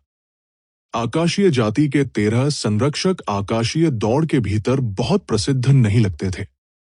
उनकी चमक को दिव्य पुत्र और दिव्य पुत्री ने दबा दिया था, लेकिन बाहरी दौड़ में वे सभी बेहद प्रतिभाशाली युवा थे। ओजस की ताकत से वो उनमें से एक को आसानी से हरा सकता था और वह मुश्किल से उनमें से 2 को हरा सकता था। उनमें से 3 का सामना करना बहुत ज्यादा होगा। ये गारंटी देने में सक्षम होना कि वह 1000 चालों के भीतर पराजित नहीं होगा, पहले से ही एक असाधारण उपलब्धि थी। इसके अलावा गॉड रेस योद्धाओं की समग्र ताकत मॉन्स्टर रेस योद्धाओं की तुलना में बहुत अधिक थी। हालांकि ओजस के सैनिकों को संख्या में बढ़त थी, लेकिन उन्हें हराने से पहले ये केवल समय की बात थी। ये अर्जुन देव है, जल्दी से सिग्नल जारी करें और लोगों को अन्य दिशाओं में सूचित करें। देवता जाति के साधकों की मानसिक ऊर्जा असाधारण थी। जैसे ही अर्जुन देव हवा में रुके, उन्हें तुरंत तीनों अभिभावकों ने खोज लिया। उनमें से एक ने सिग्नल जारी करने की तैयारी करते हुए अपना दाहिना हाथ हिलाया। अर्जुन देव ने भौहें चढ़ा दी। मूल रूप से उन्होंने अन्य लोगों के व्यवसाय में हस्तक्षेप करने की योजना नहीं बनाई थी। हालांकि उन्होंने तुरंत अपना मन बना लिया। अपने हाथ के एक फ्लिप के साथ सोल स्लेयर बो प्रकट हुआ। अर्जुन देव ने एक तीर हिलाया और डोरी खींच ली। उन्होंने कार्यों की इस श्रृंखला को बहुत आसानी से अंजाम दिया। उसकी सारी वाइटल क्यूई बिना कुछ भी वापस पकड़े बाहर निकल गई। ऐसा लग रहा था जैसे अर्जुन देव के शरीर में गड़गड़ाहट हो रही हो। धनुष की डोरी खींचते ही आसपास की एक निराकार आभा जमा हो गई। सोल स्लेयर बो अपने वाइटल क्यूई की तरह शक्तिशाली था। हालांकि अर्जुन देव ने शायद ही कभी इसकी पूरी शक्ति का उपयोग किया। उसकी बाह को बहुत बड़ा नुकसान होगा। अधिक से अधिक उसे केवल 3 बार और खींचने की आवश्यकता होगी, इससे पहले कि उसका हाथ अपंग हो जाए। हालांकि इस समय अर्जुन देव इतनी परवाह नहीं कर पा रहे थे। अर्जुन देव ने अपनी उंगलियां छोड़ दी और तीर हवा में उड़ गया, एक झटके में गायब हो गया। इससे पहले कि गार्जियन अपने दाहिने हाथ से सिग्नल जारी कर पाता, तीर उसकी कलाई में घुस गया। उसकी कलाई को तीर से छेद दिया गया था। तीर की पूंछ कांप रही थी, अपने साथ एक विशाल बल ला रही थी, सीधे उसे जमीन पर खींच रही थी। तीर उसकी कलाई में घुस गया और उसकी बाह के साथ जमीन में घुस गया। बज। केवल इसी समय हवा में फटने वाले बाण की आवाज अर्जुन देव के कानों तक पहुंची। इस तीर की गति पहले ही ध्वनि की गति को कई गुना पार कर चुकी थी। अर्जुन देव ने धनुष को ब्रह्मांड की अंगूठी में लौटा दिया। जैसे ही उस गार्जियन के पैर और हाथ को तीर से जमीन पर टिका दिया गया, अर्जुन देव के पैरों के नीचे बिजली की रोशनी उमड़ पड़ी और उन्होंने जल्दी से पीछा किया। अर्जुन देव की गति भयावह रूप से तेज थी। गार्जियन के दिल की धड़कन अचानक तेज हो गई। उनकी चेतना का समुद्र उमड़ पड़ा और उनकी मजबूत मानसिक ऊर्जा पवित्र प्रकाश के साथ बहने वाले हजारों हथियारों में बदल गई। ये हथियार एक पल के लिए अर्जुन देव को रोकने की कोशिश करते हुए बाहर निकल आए। Dragon tone art break. Arjun Dev दहाड़ने लगे और ध्वनि तरंगे ड्रैगन के आकार के शॉकवेव में बदल गई। क्या है, क्या का? हजारों हथियार बिखर गए, असीम पवित्र प्रकाश में बदल गए, हर जगह फैल गए। हालांकि वे अर्जुन देव को बिल्कुल भी नहीं रोक सके। देवता रेस गार्जियन, जिसने अभी अभी अपनी कलाई से तीर निकाला था, ने तीव्र दर्द को सहन किया। इससे पहले कि वो उठ पाता, उसने फैलती हुई पवित्र रोशनी में बिजली का एक बोल्ट चमकते देखा। अगले ही पल एक सफेद आकृति बाहर निकली। इस व्यक्ति ने दोनों हाथों से कृपाण की मूठ पकड़ी और लंबी कृपाण को नीचे की ओर इशारा किया। कृपाण ने बिजली की गति को आगे बढ़ाया क्योंकि ये गार्जियन की आंतरिक बनियान के माध्यम से छेद कर रहा था। उसे फिर से जमीन पर गिरा दिया था। हालांकि इस बार लक्ष्य कलाई नहीं बल्कि हृदय था, जो किसी भी किसान के लिए एक घातक स्थान था। एक प्रकाश चमक उठा और इस अभिभावक की मौके पर ही मृत्यु हो गई, जिसे ऋषि मार्ग स्मारक से टेलीपोर्ट किया गया। जब ओजस ने अर्जुन देव को एक चाल चलते देखा तो वो खुश हुए बिना नहीं रह सका। उसका फिगर कांप उठा और उसने अपने राक्षस शरीर को प्रकट किया। एक विशाल नीला मोर प्रकाश से टिमटिमा रहा था। ओजस ने दो अभिभावकों को मजबूती से दबा दिया, जो पीछे हटने की तैयारी कर रहे थे, जिससे उन्हें पीछे हटने के लिए मजबूर होना पड़ा। चूंकि अर्जुन देव ने एक चाल चली, इसलिए स्वाभाविक रूप से किसी और चीज के बारे में सोचने की जरूरत नहीं थी। उन्होंने जमीन से धक्का दिया और दो अभिभावकों से निपटने के लिए ओजस के साथ काम किया। ओजस अकेले दो अभिभावकों को हरा सकता था। अर्जुन देव की मदद से वह एक बाघ की तरह थे जिसके पंख उगाए थे। जल्द ही उसने दोनों को मार डाला। नीले मोर ने एक निडर आभा दी। इसकी सुंदर उपस्थिति के तहत एक अथाह क्रूरता थी। तीन अभिभावकों की मृत्यु के बाद शेष देवता जाति के किसान निर्णायक रूप से तितर बितर हो गए और भाग गए। वे मौत तक नहीं रुके या लड़े। ओजस अपने मानव रूप में वापस आ गया और अर्जुन देव की ओर देखा, जिसने अपनी कृपाण म्यान की। उनकी अभिव्यक्ति कुछ जटिल थी। हालांकि उसने फिर भी खुशी से कहा, इस बार आपकी मदद के लिए बहुत बहुत धन्यवाद। दोनों के बीच स्वर्गीय ओज दिव्य वसंत में रंजिश थी। जैसे ही वे लड़ने वाले थे, कृशिव प्रकट हो गए और उन्हें रोक दिया। अब संयोग से उन्होंने देवता जाति के कारण एक साथ काम किया। अर्जुन देव इतने संकीर्ण सोच वाले नहीं थे। ओजस के साथ उनका कोई अपूरणीय द्वेष नहीं था, नहीं उनके हितों का कोई टकराव था। अगर अर्जुन देव इस मामले के माध्यम से एक और दोस्त प्राप्त कर सकते हैं, तो ये एक बुरी बात नहीं हो सकती है। अर्जुन देव ने शांति से कहा, आप बहुत विनम्र हैं।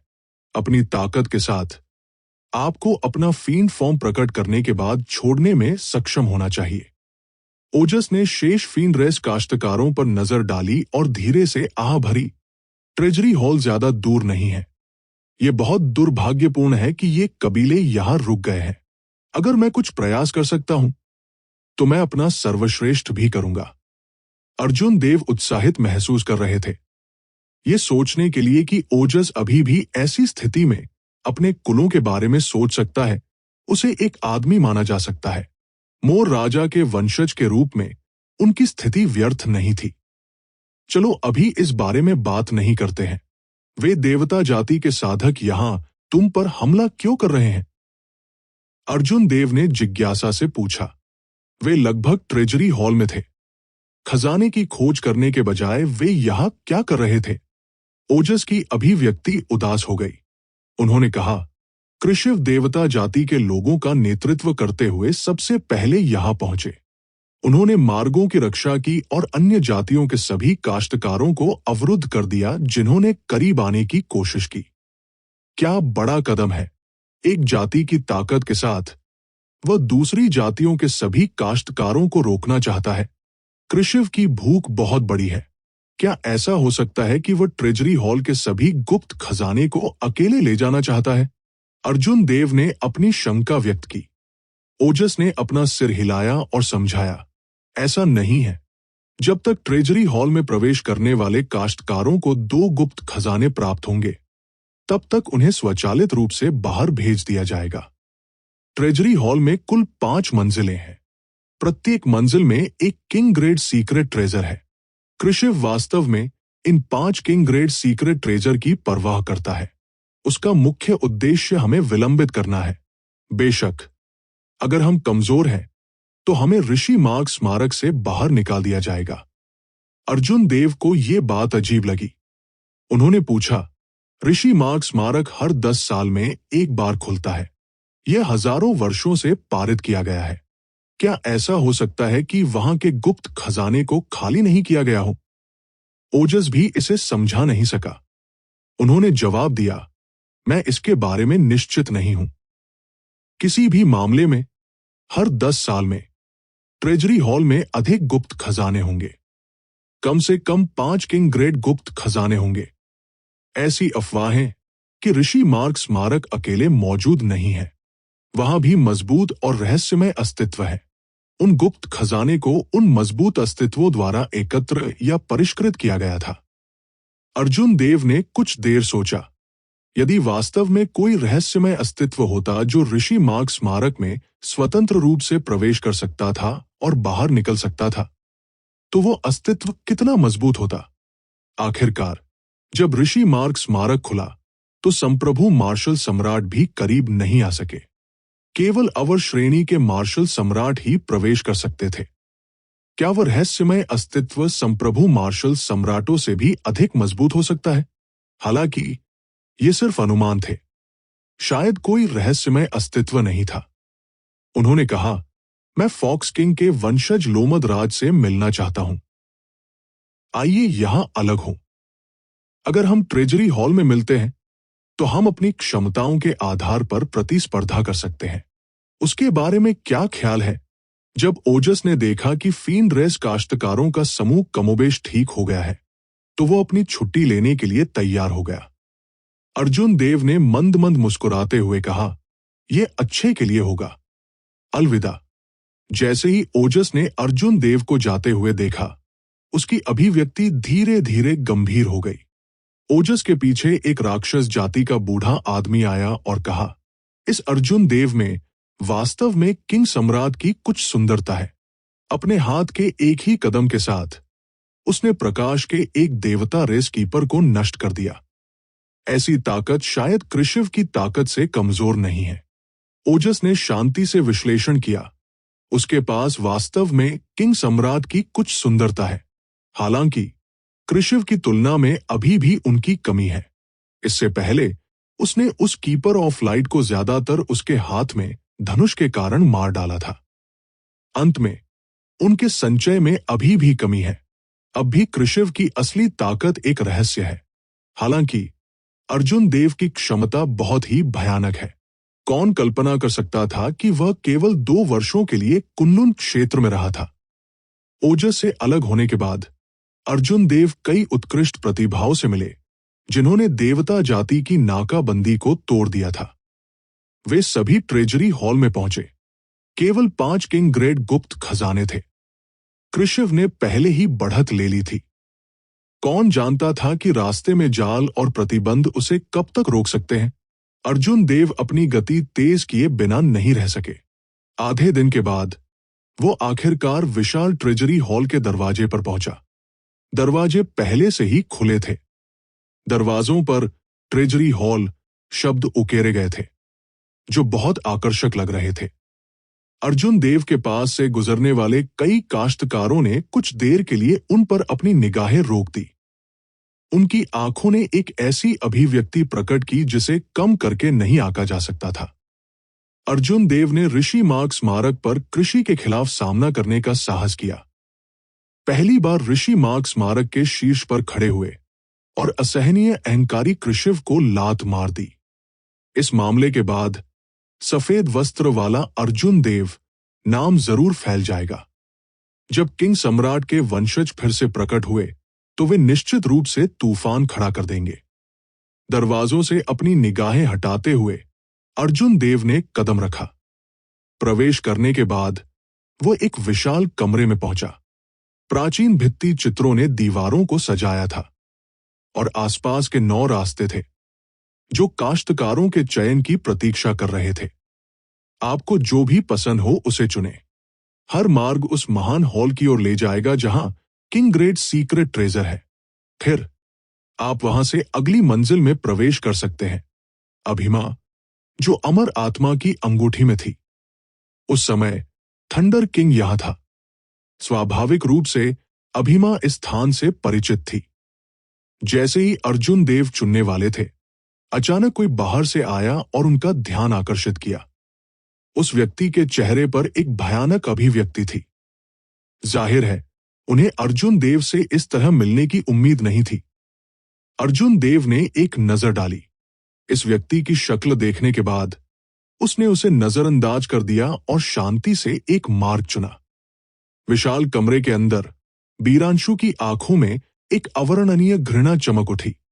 सिर्फ आधे साल में दूसरे पक्ष को उसे देखने में भी दिलचस्पी नहीं थी। मार्ग के दोनों ओर पत्थर के दरवाजे थे। अर्जुन देव ने पत्थर के कुछ कमरों में प्रवेश किया। कठपुतली के टुकड़ों के अलावा जमीन पर कुछ भी नहीं था। जाहिर है कोई पहले ही गुप्त खजाने को ले जा चुका था। उसके बाद अर्जुन देव को अब पत्थर के कक्षों में प्रवेश करने की जहमत नहीं उठाई जा सकती थी। इसके बजाय वो अपने रास्ते पर चलता रहा। समय समय पर वो कुछ लड़ाकू कठपुतलियों का सामना करता था।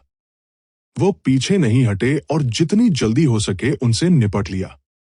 थोड़ी देर बाद वो मुख्य हॉल में पहुंचा जो निचले स्तर की ओर जाता था। हॉल के बीच में एक पत्थर का मंच था जिस पर एक तलवार का बक्सा था जो बिजली से टिमटिमा रहा था। पत्थर के मंच के ऊपर बिजली से बनी चिंगारी नीचे बह रही थी जो बेहद अजीब लग रही थी। हवा में मंडरा रहा एक छोटा टेलीपोर्टेशन फॉर्मेशन था। यह लगातार टिमटिमा रहा था। यह ऊपरी स्तरों का मार्ग होना चाहिए।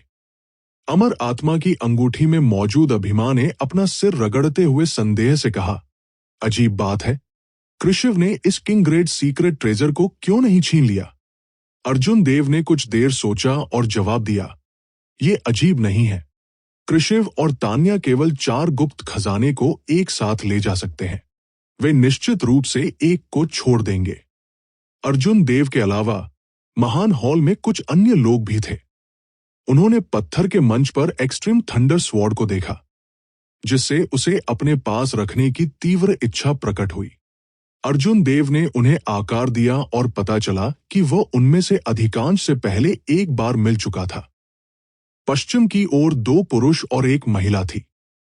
वे अराजक राक्षसी सागर के जलयात्री थे। बड़े हॉल में इन तीनों ने सबसे जरूरी भाव दिखाए। उत्तर की ओर नीले रंग में एक फील्ड रेस कल्टिवेटर था।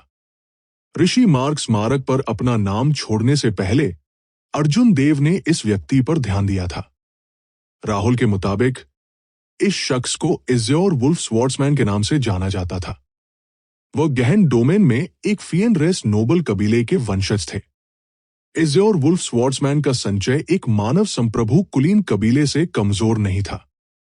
इज़्योर वुल्फ किंग इज़्योर वुल्फ रेस का सम्राट रुद्र था। हालांकि इज़्योर वुल्फ किंग एक संप्रभु मार्शल सम्राट नहीं था, लेकिन इज़्योर वुल्फ रेस का फीन डोमेन से कोई संबंध नहीं था।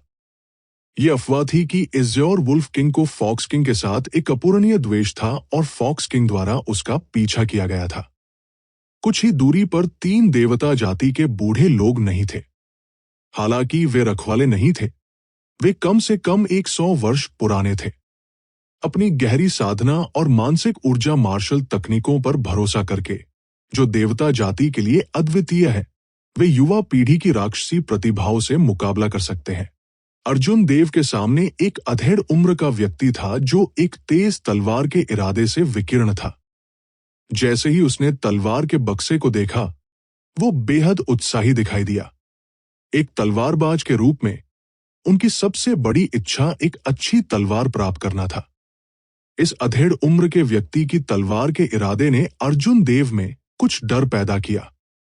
उसे यह भी संदेह था कि इस व्यक्ति ने एक तलवार की आत्मा को संघनित कर दिया है। कुनलुन क्षेत्र झुके हुए बाघों और छिपे हुए ड्रैगन से भरा हुआ था। यह आश्चर्य की बात नहीं थी कि कुछ छिपे हुए विशेषज्ञ थे। विभिन्न जातियों के कई किसान भी थे जो परेशान पानी में मछली पकड़ने की कोशिश कर रहे थे। उन सभी की निगाहें उत्कट थी। शायद ऐसे विशेषज्ञ थे जिन पर अर्जुन देव ने ध्यान नहीं दिया था। हालांकि इसका अर्जुन देव से कोई लेना देना नहीं था। उसने तलवार का अभ्यास नहीं किया और तलवार के बक्से में खजाने की तलवार रखने की कोई इच्छा नहीं थी। वो यहां केवल 2 गुप्त खजाने प्राप्त कर सकता था। वह इस अवसर को असंबंधित गुप्त खजाने पर बर्बाद नहीं कर सका। कुनलुन क्षेत्र की उत्कृष्ट प्रतिभाएं। मैं अराजक राक्षसी सागर की मेरफॉक रेस की राजकुमारी याशिका। मेरी जाति इस समय एक आपदा का सामना कर रही है। क्या हर कोई कृपया हमें ये एक्सट्रीम थंडर तलवार लेने देगा? ये छोटी लड़की मेरफॉक रेस का प्रतिनिधित्व करती है और सभी पर एहसान करती है। हम निश्चित रूप से भविष्य में इसका भुगतान करेंगे। जैसे ही अर्जुन देव जाने की तैयारी कर रहा था, वो मेरफॉक रेस गर्ल आगे बढ़ी और ईमानदारी से विनती करने लगी। अर्जुन देव अपने दिल में हंसने के अलावा कुछ नहीं कर सके। ये लड़की वाकई भोली थी। किंग ग्रेट सीक्रेट ट्रेजर के आकर्षण के साथ उसकी दलीलें कौन सुनेगा और पीछे हट जाएगा। हाँ, क्या आप हमें मूर्ख समझते हैं? एज़्योर वुल्फ स्वॉर्ड्समैन मजाक उड़ाते हुए हंसा। मेरफॉक जाति के जीवन और मृत्यु का हमसे क्या लेना देना है? अधेड़ उम्र के तलवारबाज ने पत्थर के मंच पर तलवार के बक्से को सीधे देखा। ऐसा लग रहा था जैसे उसने ये नहीं सुना कि इस लड़की ने क्या कहा। वो अपने आप से बुदबुदाया, इस तलवार को एक्सट्रीम थंडर स्वॉर्ड कहा जाता है। ये नाम वाकई अप्रिय है। इसे प्राप्त करने के बाद मुझे इसे एक नए नाम में बदलना चाहिए। जहां तक 3 देवता जाति के बूढ़े लोगों की बात है, वे और भी अधिक पानी में थे। वे ठंडे स्वर में मुस्कुराए और कहा, मेरफॉक रेस हमारे कुन्नुन महाद्वीप में आने और आदेश जारी करने की हिम्मत करती है। क्या उन्हें लगता है कि हमारी देवता जाति मौजूद नहीं है? महाराज, उनके साथ इतना बोलने की क्या आवश्यकता है? बस सीधे हमला करें। माधव अपने विस्फोटक स्वभाव के कारण गुस्सा होने से खुद को रोक नहीं सका। हालांकि माधव के बड़े भाई माहिश ने गंभीर अभिव्यक्ति दिखाई। उसने कुछ नहीं कहा। यदि उन्होंने हमला करने की कोशिश की तो उनकी सफलता की संभावना 50% होगी। ये इतना आसान कैसे हो सकता है? युवा मास्टर अर्जुन, रास्ते में मैंने कई लोगों को आपके बारे में बात करते सुना है। उस समय हमारी मेरफॉक रेस ने एक बार किंग सम्राट को समुद्र पर विजय प्राप्त करने में मदद की थी। किंग सम्राट के वंशज के रूप में क्या आप पुराने समय के लिए कुछ विचार दिखा सकते हैं? अचानक अर्जुन देव के मन में उस मरफोक रेस गर्ल की आवाज गूंज उठी। वो मदद नहीं कर सका, लेकिन उसे एक अजीब नजर दे रहा था। वो मेरफोक रेस गर्ल अर्जुन देव की निगाहों से नहीं बच पाई। उसने एक आवाज प्रक्षेपण भेजना जारी रखा, मेरी जाति वास्तव में जीवन और मृत्यु के एक महत्वपूर्ण मोड़ पर है। हमें बचाने के लिए हमें इस एक्सट्रीम थंडर स्वॉर्ड की तत्काल आवश्यकता है। यदि आप आज इस छोटी लड़की की मदद करते हैं तो मरफॉक रेस निश्चित रूप से आपकी दयालुता को याद रखेगी। अर्जुन देव कुछ नहीं बोलते हुए चुप रहे। वो कभी भी ऐसा व्यक्ति नहीं था जो कुछ शब्दों को अपने दिल को प्रभावित करने देगा। हालांकि इस समय वो झिझक रहा था। रहस्यमय तलवार का बक्सा पत्थर के मंच पर चुपचाप पड़ा था। बिजली की रोशनी से बने जलते खून नीचे गिर गए। हर जगह से उत्कृष्ट प्रतिभाओं ने इस एक्सट्रीम थंडर तलवार को ऐसे देखा जैसे कोई बाघ अपने शिकार को देख रहा हो। यहां तक कि अगर अर्जुन देव इसका उपयोग नहीं कर सकते थे तो ये नीलामी में आसमान छूती कीमत प्राप्त करेगा। ये तलवार कोई अलोकप्रिय हथियार नहीं थी। मेरफोक रेस की राजकुमारी याशिका ने अपनी आंखों में कुछ प्रत्याशा दिखाई, क्योंकि वह चुपचाप अर्जुन देव के उत्तर का इंतजार कर रही थी। कोई बात नहीं। यदि मरफॉक जाति ने वास्तव में किंग सम्राट की मदद की थी तो मैं आज इस दयालुता का बदला चुकाऊंगा। मैं केवल यही आशा करता हूं कि आप मुझसे झूठ नहीं बोल रहे हैं। भूत प्रेत और राक्षस दुनिया में घूमते थे। कौन असली था और कौन नकली? कोई एक कबीले के शब्दों को कैसे सुन सकता है? अर्जुन देव ने एक जोखिम उठाया और किंग सम्राट के वंशज के रूप में अपनी पहचान को स्वीकार करते हुए अभी के लिए दूसरे पक्ष पर भरोसा किया। आखिरकार अतीत के कुछ मामले थे जिनका उन्हें सामना करना पड़ता था। बहुत धन्यवाद यंग मास्टर अर्जुन। राजकुमारी याशिका ने राहत की सांस ली। अर्जुन देव की मदद से और उन तीनों के एक साथ काम करने से उनके पास एक्सट्रीम थंडर स्वॉर्ड प्राप्त करने की 70% संभावना थी। माहौल काफी शांत था। किसी ने भी जल्दबाजी में कदम उठाने की हिम्मत नहीं की। वे सभी सावधानी से दूसरों की ओर देख रहे थे, चुपके से अपनी आभा जमा कर रहे थे। अर्जुन देव ने थोड़ा भौहें चढ़ा दी। उसके पास यहां बर्बाद करने का समय नहीं था। इस एक्सट्रीम थंडर तलवार को प्राप्त करने के लिए उसे अपने बिजली त्वरित साधनों का उपयोग करने की आवश्यकता थी। अर्जुन देव के पैरों के नीचे बिजली की रोशनी चमक उठी और वह तुरंत पत्थर के चबूतरे पर खड़े हो गए। उसने नीचे तलवार के बक्से को देखा लेकिन उसे छुआ नहीं। उसने शांति से आसपास की ओर देखा और कहा, मुझे अर्जुन देव ये तलवार चाहिए। अगर किसी को यकीन नहीं है तो बेझिझक आए और मुझसे लड़े। यह देखकर कि अर्जुन देव जैसे ब्लेड्समैन को वास्तव में इस एक्सट्रीम थंडर स्वॉर्ड में दिलचस्पी हो गई, उपस्थित सभी लोगों के हाव भाव तुरंत अनिश्चित हो गए। अर्जुन देव की ताकत सबने अपने लिए देखी। उनके थंडर ड्रैगन स्टेप्स की विस्फोटक शक्ति यहाँ के अधिकांश काश्तकारों से कहीं अधिक थी। हालांकि अगर अर्जुन देव उन्हें सिर्फ एक वाक्य के साथ पीछे हटने के लिए मजबूर कर सकते हैं तो वे आश्वस्त नहीं होंगे। कोई फर्क नहीं पड़ता। अर्जुन देव सिर्फ एक निचले क्षेत्र के प्रतिभा थे जो 2 साल पहले कुन्नुन क्षेत्र में आए थे। क्या साहसिक शब्द है। क्या आप वास्तव में सोचते हैं कि आप किंग सम्राट हैं? यहां तक कि कृशिव भी ऐसा कहने की हिम्मत नहीं करेगा। एज़्योर वुल्फ स्वॉर्ड्समैन ने उदास भाव से कहा। ग्रीन वुल्फ स्वॉर्ड्समैन ने उदास भाव से कहा। उसके पास एक उपयुक्त खजाने की तलवार की कमी थी। वह दूसरों को इस पर अतिक्रमण करने की अनुमति कैसे दे सकता है? अधेड़ उम्र के मानव तलवारबाज की टकटकी बिजली की तरह थी, तलवार की तरह तेज। उसने अपना दाहिना हाथ अपनी तलवार की मूठ पर रखा और उसकी तलवार का इरादा गूंज उठा, जिससे आसपास की तलवार की हवाएं चल रही थी। तीनों देवता जाति के बूढ़ों को अर्जुन देव के प्रति असीम घृणा महसूस हुई। बीच में बूढ़ा ठंडे स्वर में मुस्कुराया और कहा, हर कोई, उससे कुछ कहने की जरूरत नहीं है, बस एक साथ हमला करें। इस आदमी को अहंकारी होने के परिणामों को जानने दे। विभिन्न जातियों के अवर श्रेणी के मार्शल ऋषि जो परेशान पानी में मछली पकड़ने की कोशिश कर रहे थे, सभी की आंखें उत्सुक थी। उनके लिए ये जितना अधिक अराजक था उतना अच्छा था। जाहिर है अर्जुन देव की बातों ने अपना लक्ष्य हासिल कर लिया था। अचानक एक चमकदार रोशनी जगमगा उठी। एक अद्वितीय तलवार का इरादा एक निडर हवा की तरह बह रहा था।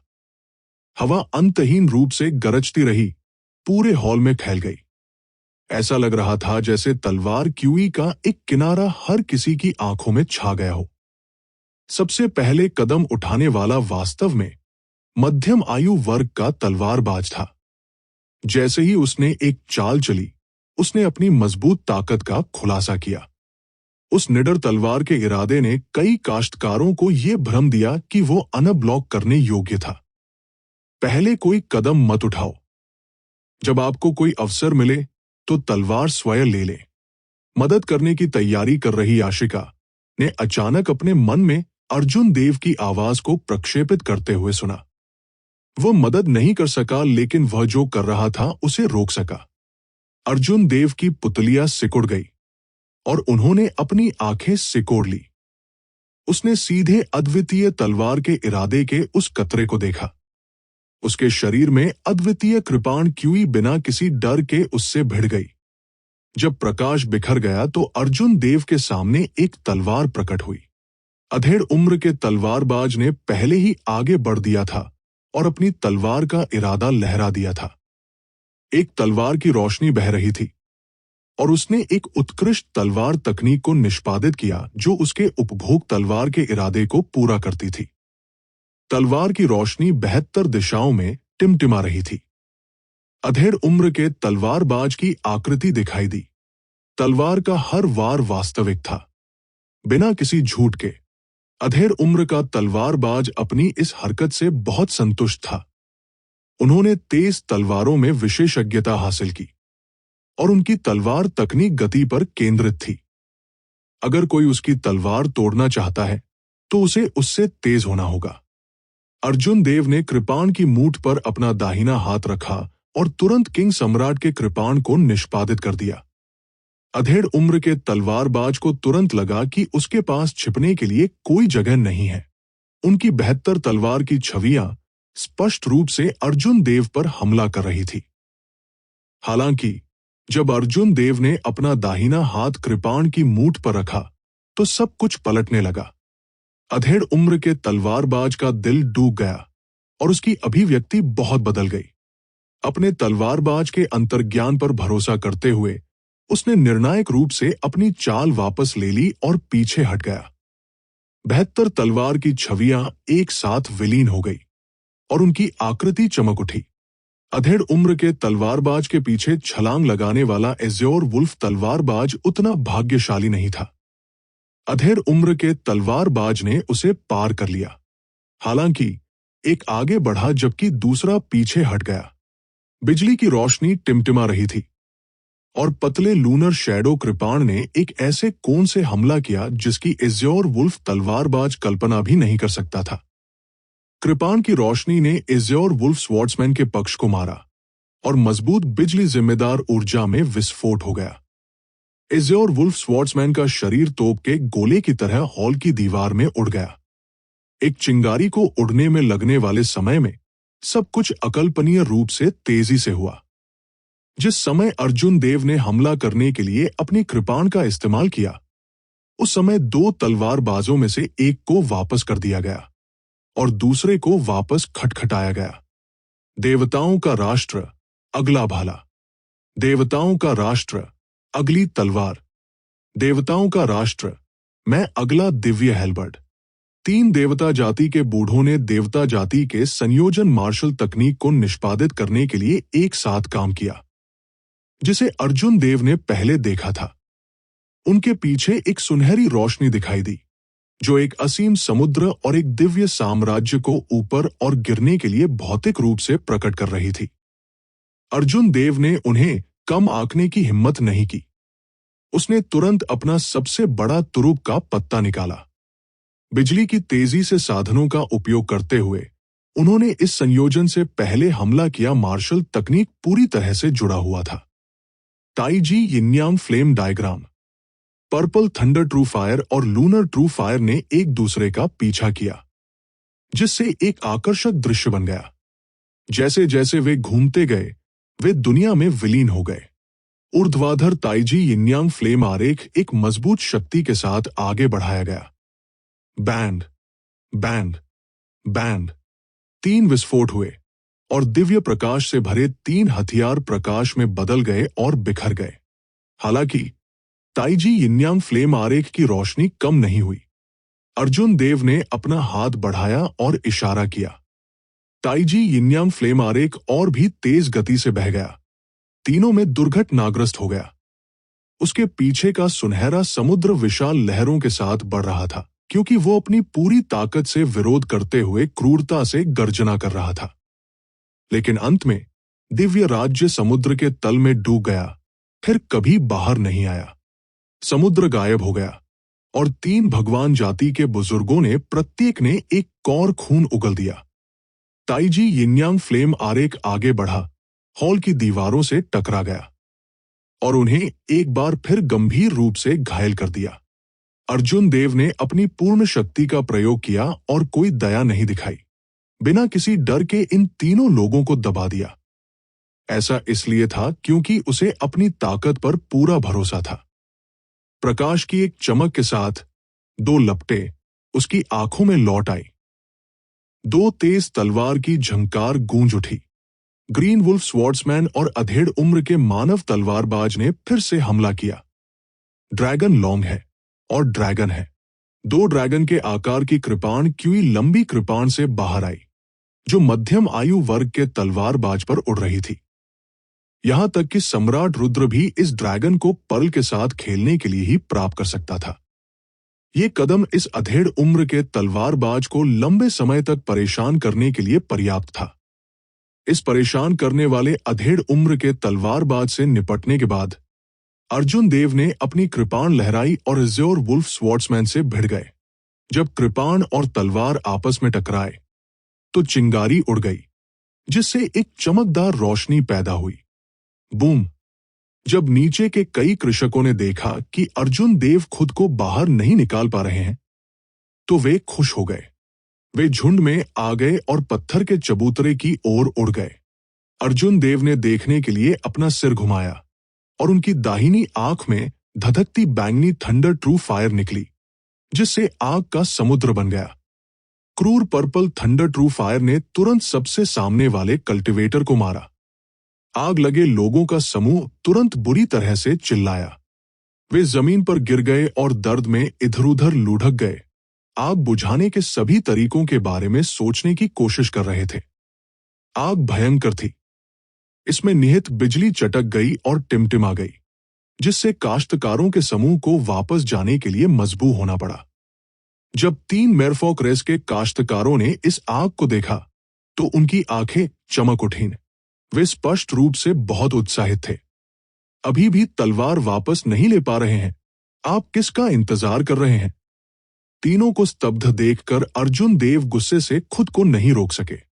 पर्पल थंडर ट्रू फायर लोगों के इस समूह को लंबे समय तक अवरुद्ध करने में सक्षम नहीं होगा। अधेड़ उम्र के तलवारबाज द्वारा twin dragon playing with Perl से निपटने के बाद उसके लिए तलवार को पुनः प्राप्त करना मुश्किल होगा। इस समय तलवार को पुनः प्राप्त करने का यह सबसे अच्छा अवसर था। उसे समझ नहीं आ रहा था कि तीनों हिलडुल क्यों नहीं रहे हैं। राजकुमारी याशिका ने सबसे पहले अपने होश को चौंकाया। उसकी आकृति चमक उठी और जब हर कोई व्यस्त था, उसने सहजता से तलवार के बक्से को अपनी यूनिवर्स रिंग में रख दिया। अर्जुन देव ने राहत की सांस ली और पर्पल थंडर ट्रू फायर को वापस ले लिया। एज़्योर वुल्फ स्वॉर्ड्समैन को वापस खटखटाने के बाद वो धीरे धीरे पत्थर के मंच पर उतरा। खाली पत्थर के मंच को देखकर दूसरों ने अपनी बुद्धि को पुनः प्राप्त किया, जाग गए। ये पता चला कि अर्जुन देव और मेरफॉक रेस ने एक साथ काम किया था। वे सभी का ध्यान आकर्षित करने के लिए इतने हाई प्रोफाइल थे। अर्जुन देव ने अपनी कृपाण म्यान की और अपनी आंखों में तीक्ष्णता छिपा ली। उसने चारों ओर देखा और मंद मंद मुस्कुराया। खजाने का पहले से ही एक मालिक है, लड़ाई जारी रखने की कोई जरूरत नहीं है। अधेड़ उम्र का तलवारबाज जिसने ड्रैगन प्लेइंग विद पर्ल का सामना किया था, एक खेदजनक स्थिति में दिखाई दिया। उसने अपने होठों से खून पोंछा और अर्जुन देव को गुस्से से घूरने लगा। फिर उसकी आकृति चमक उठी और हवा में परिवहन संरचना में प्रवेश कर गई। एज़्योर वुल्फ स्वॉर्ड्समैन अपने दिल में बहुत उदास महसूस कर रहा था। उन्हें ऐसा लगता रहा जैसे उन्हें धोखा दिया गया है। अर्जुन देव ने इतने सारे लोगों के सामने उनका किरदार निभाया है। जहां तक 3 देवता जाति के बूढ़े लोगों की बात है, वे इस जगह को बहुत पहले ही छोड़ चुके थे। अर्जुन देव ने उन्हें एक चाल में पूरी तरह से हरा दिया था। उनके पास अपने पुराने चेहरे दिखाने के लिए कोई जगह नहीं थी। कई मार्शल ऋषि जो अशांत पानी में मछली पकड़ने की तैयारी कर रहे थे, सभी ने अर्जुन देव को कुछ डर की दृष्टि से देखा। फिर वे जल्दी से हवा में परिवहन संरचना में प्रवेश कर गए और निचले स्तरों पर चले गए। जल्द ही केवल अर्जुन देव और 3 मेरफॉक जाति के बूढ़े रह गए। राजकुमारी याशिका हाथ में नीले रंग का हिजाब लेकर इत्मीनान से चली गई। उसने इसे सौंप दिया और कहा, आपकी महान दयालुता के लिए मेरा आभार व्यक्त नहीं कर सकते। ये हेडस्कार्फ कोई गुप्त खजाना नहीं है, हालांकि इसका ताजा और शांत प्रभाव पड़ता है। मुझे आशा है कि यंग मास्टर अर्जुन इसे स्वीकार करेंगे। अर्जुन देव ने हेडस्कार्फ प्राप्त किया और महसूस किया कि उनके शरीर पर एक ठंड लग रही है।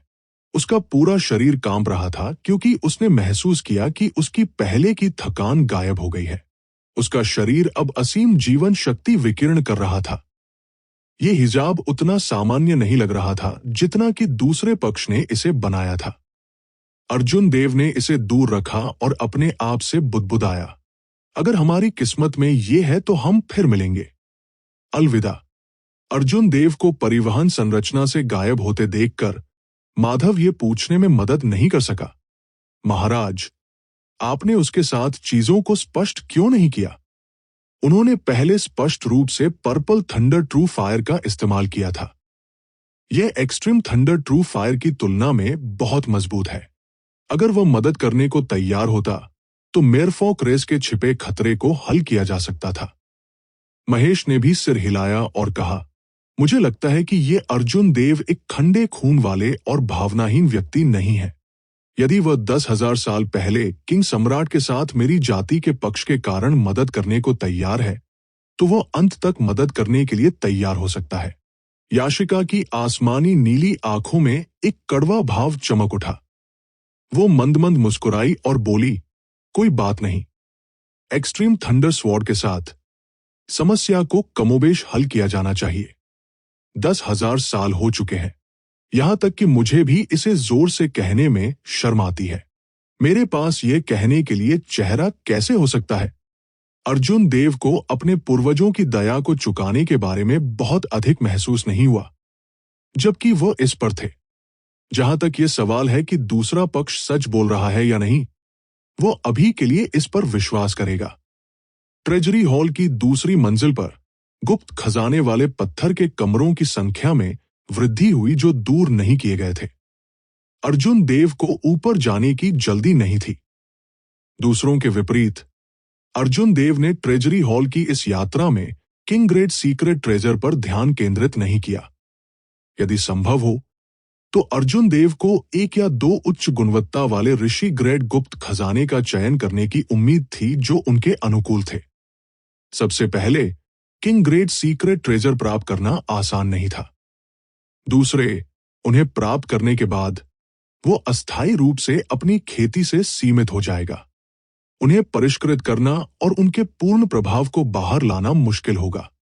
सबसे महत्वपूर्ण बात यह है कि उन्हें प्राप्त करने के बाद उसे पता चल सकता है कि वे पुनर्जन्म लैंप के समान अपरंपरागत गुप्त खजाने थे। अर्जुन देव को गुप्त खजाने की आवश्यकता थी जो उनके अनुकूल थे। उदाहरण के लिए, उसके खाली हाथों में दस्ताने की एक जोड़ी की कमी थी जो उसकी गति को बढ़ा सकता था। इससे पहले सुपीरियर ग्रेड मार्शल मोनार्क में आगे बढ़ने के बाद दस्ताने अपना प्रभाव खो चुके थे और लंबे समय तक यूनिवर्स रिंग में छोड़ दिए गए थे। इसके अलावा अर्जुन देव के पैरों पर जूतों का अब उनकी गति बढ़ाने का प्रभाव नहीं था। ये अफसोस की बात थी कि निशा को इन 2 गुप्त खजाने को फिर से बनाना पड़ा। कभी कभी अर्जुन देव के माथे पर समुद्र के नीले रंग का हेडस्कार्फ उनके शरीर के चारों ओर एक ठंडी राय घूमता था, जिससे उन्हें एक ताजा और आरामदायक एहसास होता था। हिजाब के प्रभाव में अर्जुन देव, जो कुछ चिंतित थे, पूरी तरह से शांत हो गए, शरद ऋतु के पानी की तरह अचल हो गए। अर्जुन देव का मन अपनी इच्छाओं और इच्छाओं के बारे में स्पष्ट हो गया। उसका मन उसके दिल तक पहुंचा और कई विचलित करने वाले विचारों को दूर कर दिया।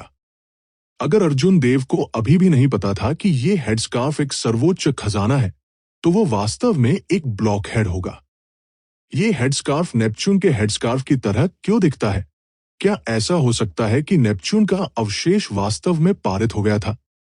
अभिमा ने टिप्पणी करते हुए अर्जुन देव के माथे पर नीले रंग का हेडस्कार्फ का आकार दिया। बैंड पत्थर के कमरे में अर्जुन देव ने अपनी कृपाण म्यान की और इस जगह की रखवाली करने वाली लड़ाकू कठपुतली को मुक्का मारा। फिर उसने इसे आखिरी बार मारा, इसे अनगिनत टुकड़ों में चकनाचूर कर दिया।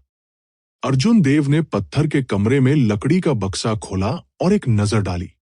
वो अंदर आध्यात्मिक ऊर्जा से भरी तलवार पाकर कुछ हद तक निराश हुआ। पत्थर के कमरे से बाहर निकलने के बाद अर्जुन देव ने कुछ समय लेकर पूछा, नेपच्यून का हिजाब क्या है? किंवदंती के अनुसार नेपच्यून का स्वभाव बहुत हिंसक था। वो पूरी तरह से अत्याचारी था। एक बार जब वो भड़क उठता तो पूरा कुनलुन क्षेत्र का समुद्र विशाल लहरों से भर जाता। सुनामी आसमान की ओर बढ़ेगी और मूसलाधार बारिश लगातार होगी। कई निर्दोष जीवन रूप मर जाएंगे। अपने गुस्से को नियंत्रित करने में उनकी मदद करने के लिए उनकी बेटी ने बहुत प्रयास किया। उसने समुद्र के तल पर निषिद्ध भूमि की यात्रा की और उसके लिए एक स्कार्फ बुना। हर बार जब वो भड़क उठता था तो वो इसे पहनता था, जिससे कई लोगों की जान बच जाती थी। अर्जुन देव को थोड़ा आश्चर्य हुआ। यदि ये हेडस्कार्फ वास्तव में नेपच्यून का हेडस्कार्फ था, तो उसकी पहले की मदद इनाम के लायक नहीं थी। उसने सोचा था कि यह सिर्फ एक साधारण हेडस्कार्फ था, इसलिए उसने पीछे नहीं हटिया और लापरवाही से इसे स्वीकार कर लिया। दरअसल जब उन्होंने इसके बारे में ध्यान से सोचा तो मेरफॉक रेस इतने सालों तक अराजक राक्षसी सागर पर हावी थी। मेरफॉक रेस की राजकुमारी लापरवाही से धन्यवाद के रूप में कुछ उपहार कैसे दे सकती है? जैसे ही अर्जुन देव ने विभिन्न पत्थर के कमरों की खोज की जिनकी उन्हें आवश्यकता थी, उन्होंने अभिमा के साथ समुद्र के अतीत के बारे में बात की। इस प्रकार वो ऊब महसूस नहीं करता था। 10,000 साल पहले नेपच्यून पैलेस अविश्वसनीय रूप से शक्तिशाली था। नेपच्यून की ताकत और भी भयानक थी।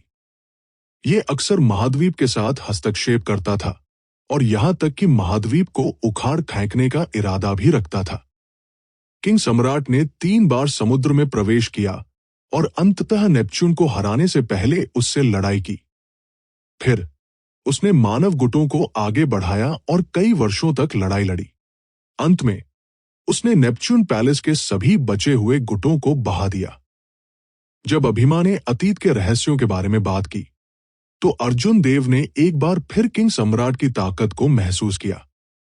हर चीज के माध्यम से स्वीपिंग, बेजोड़, प्राचीन काल के बाद के सबसे मजबूत संप्रभु मार्शल सम्राट वास्तव में अपनी प्रतिष्ठा पर खरे उतरे।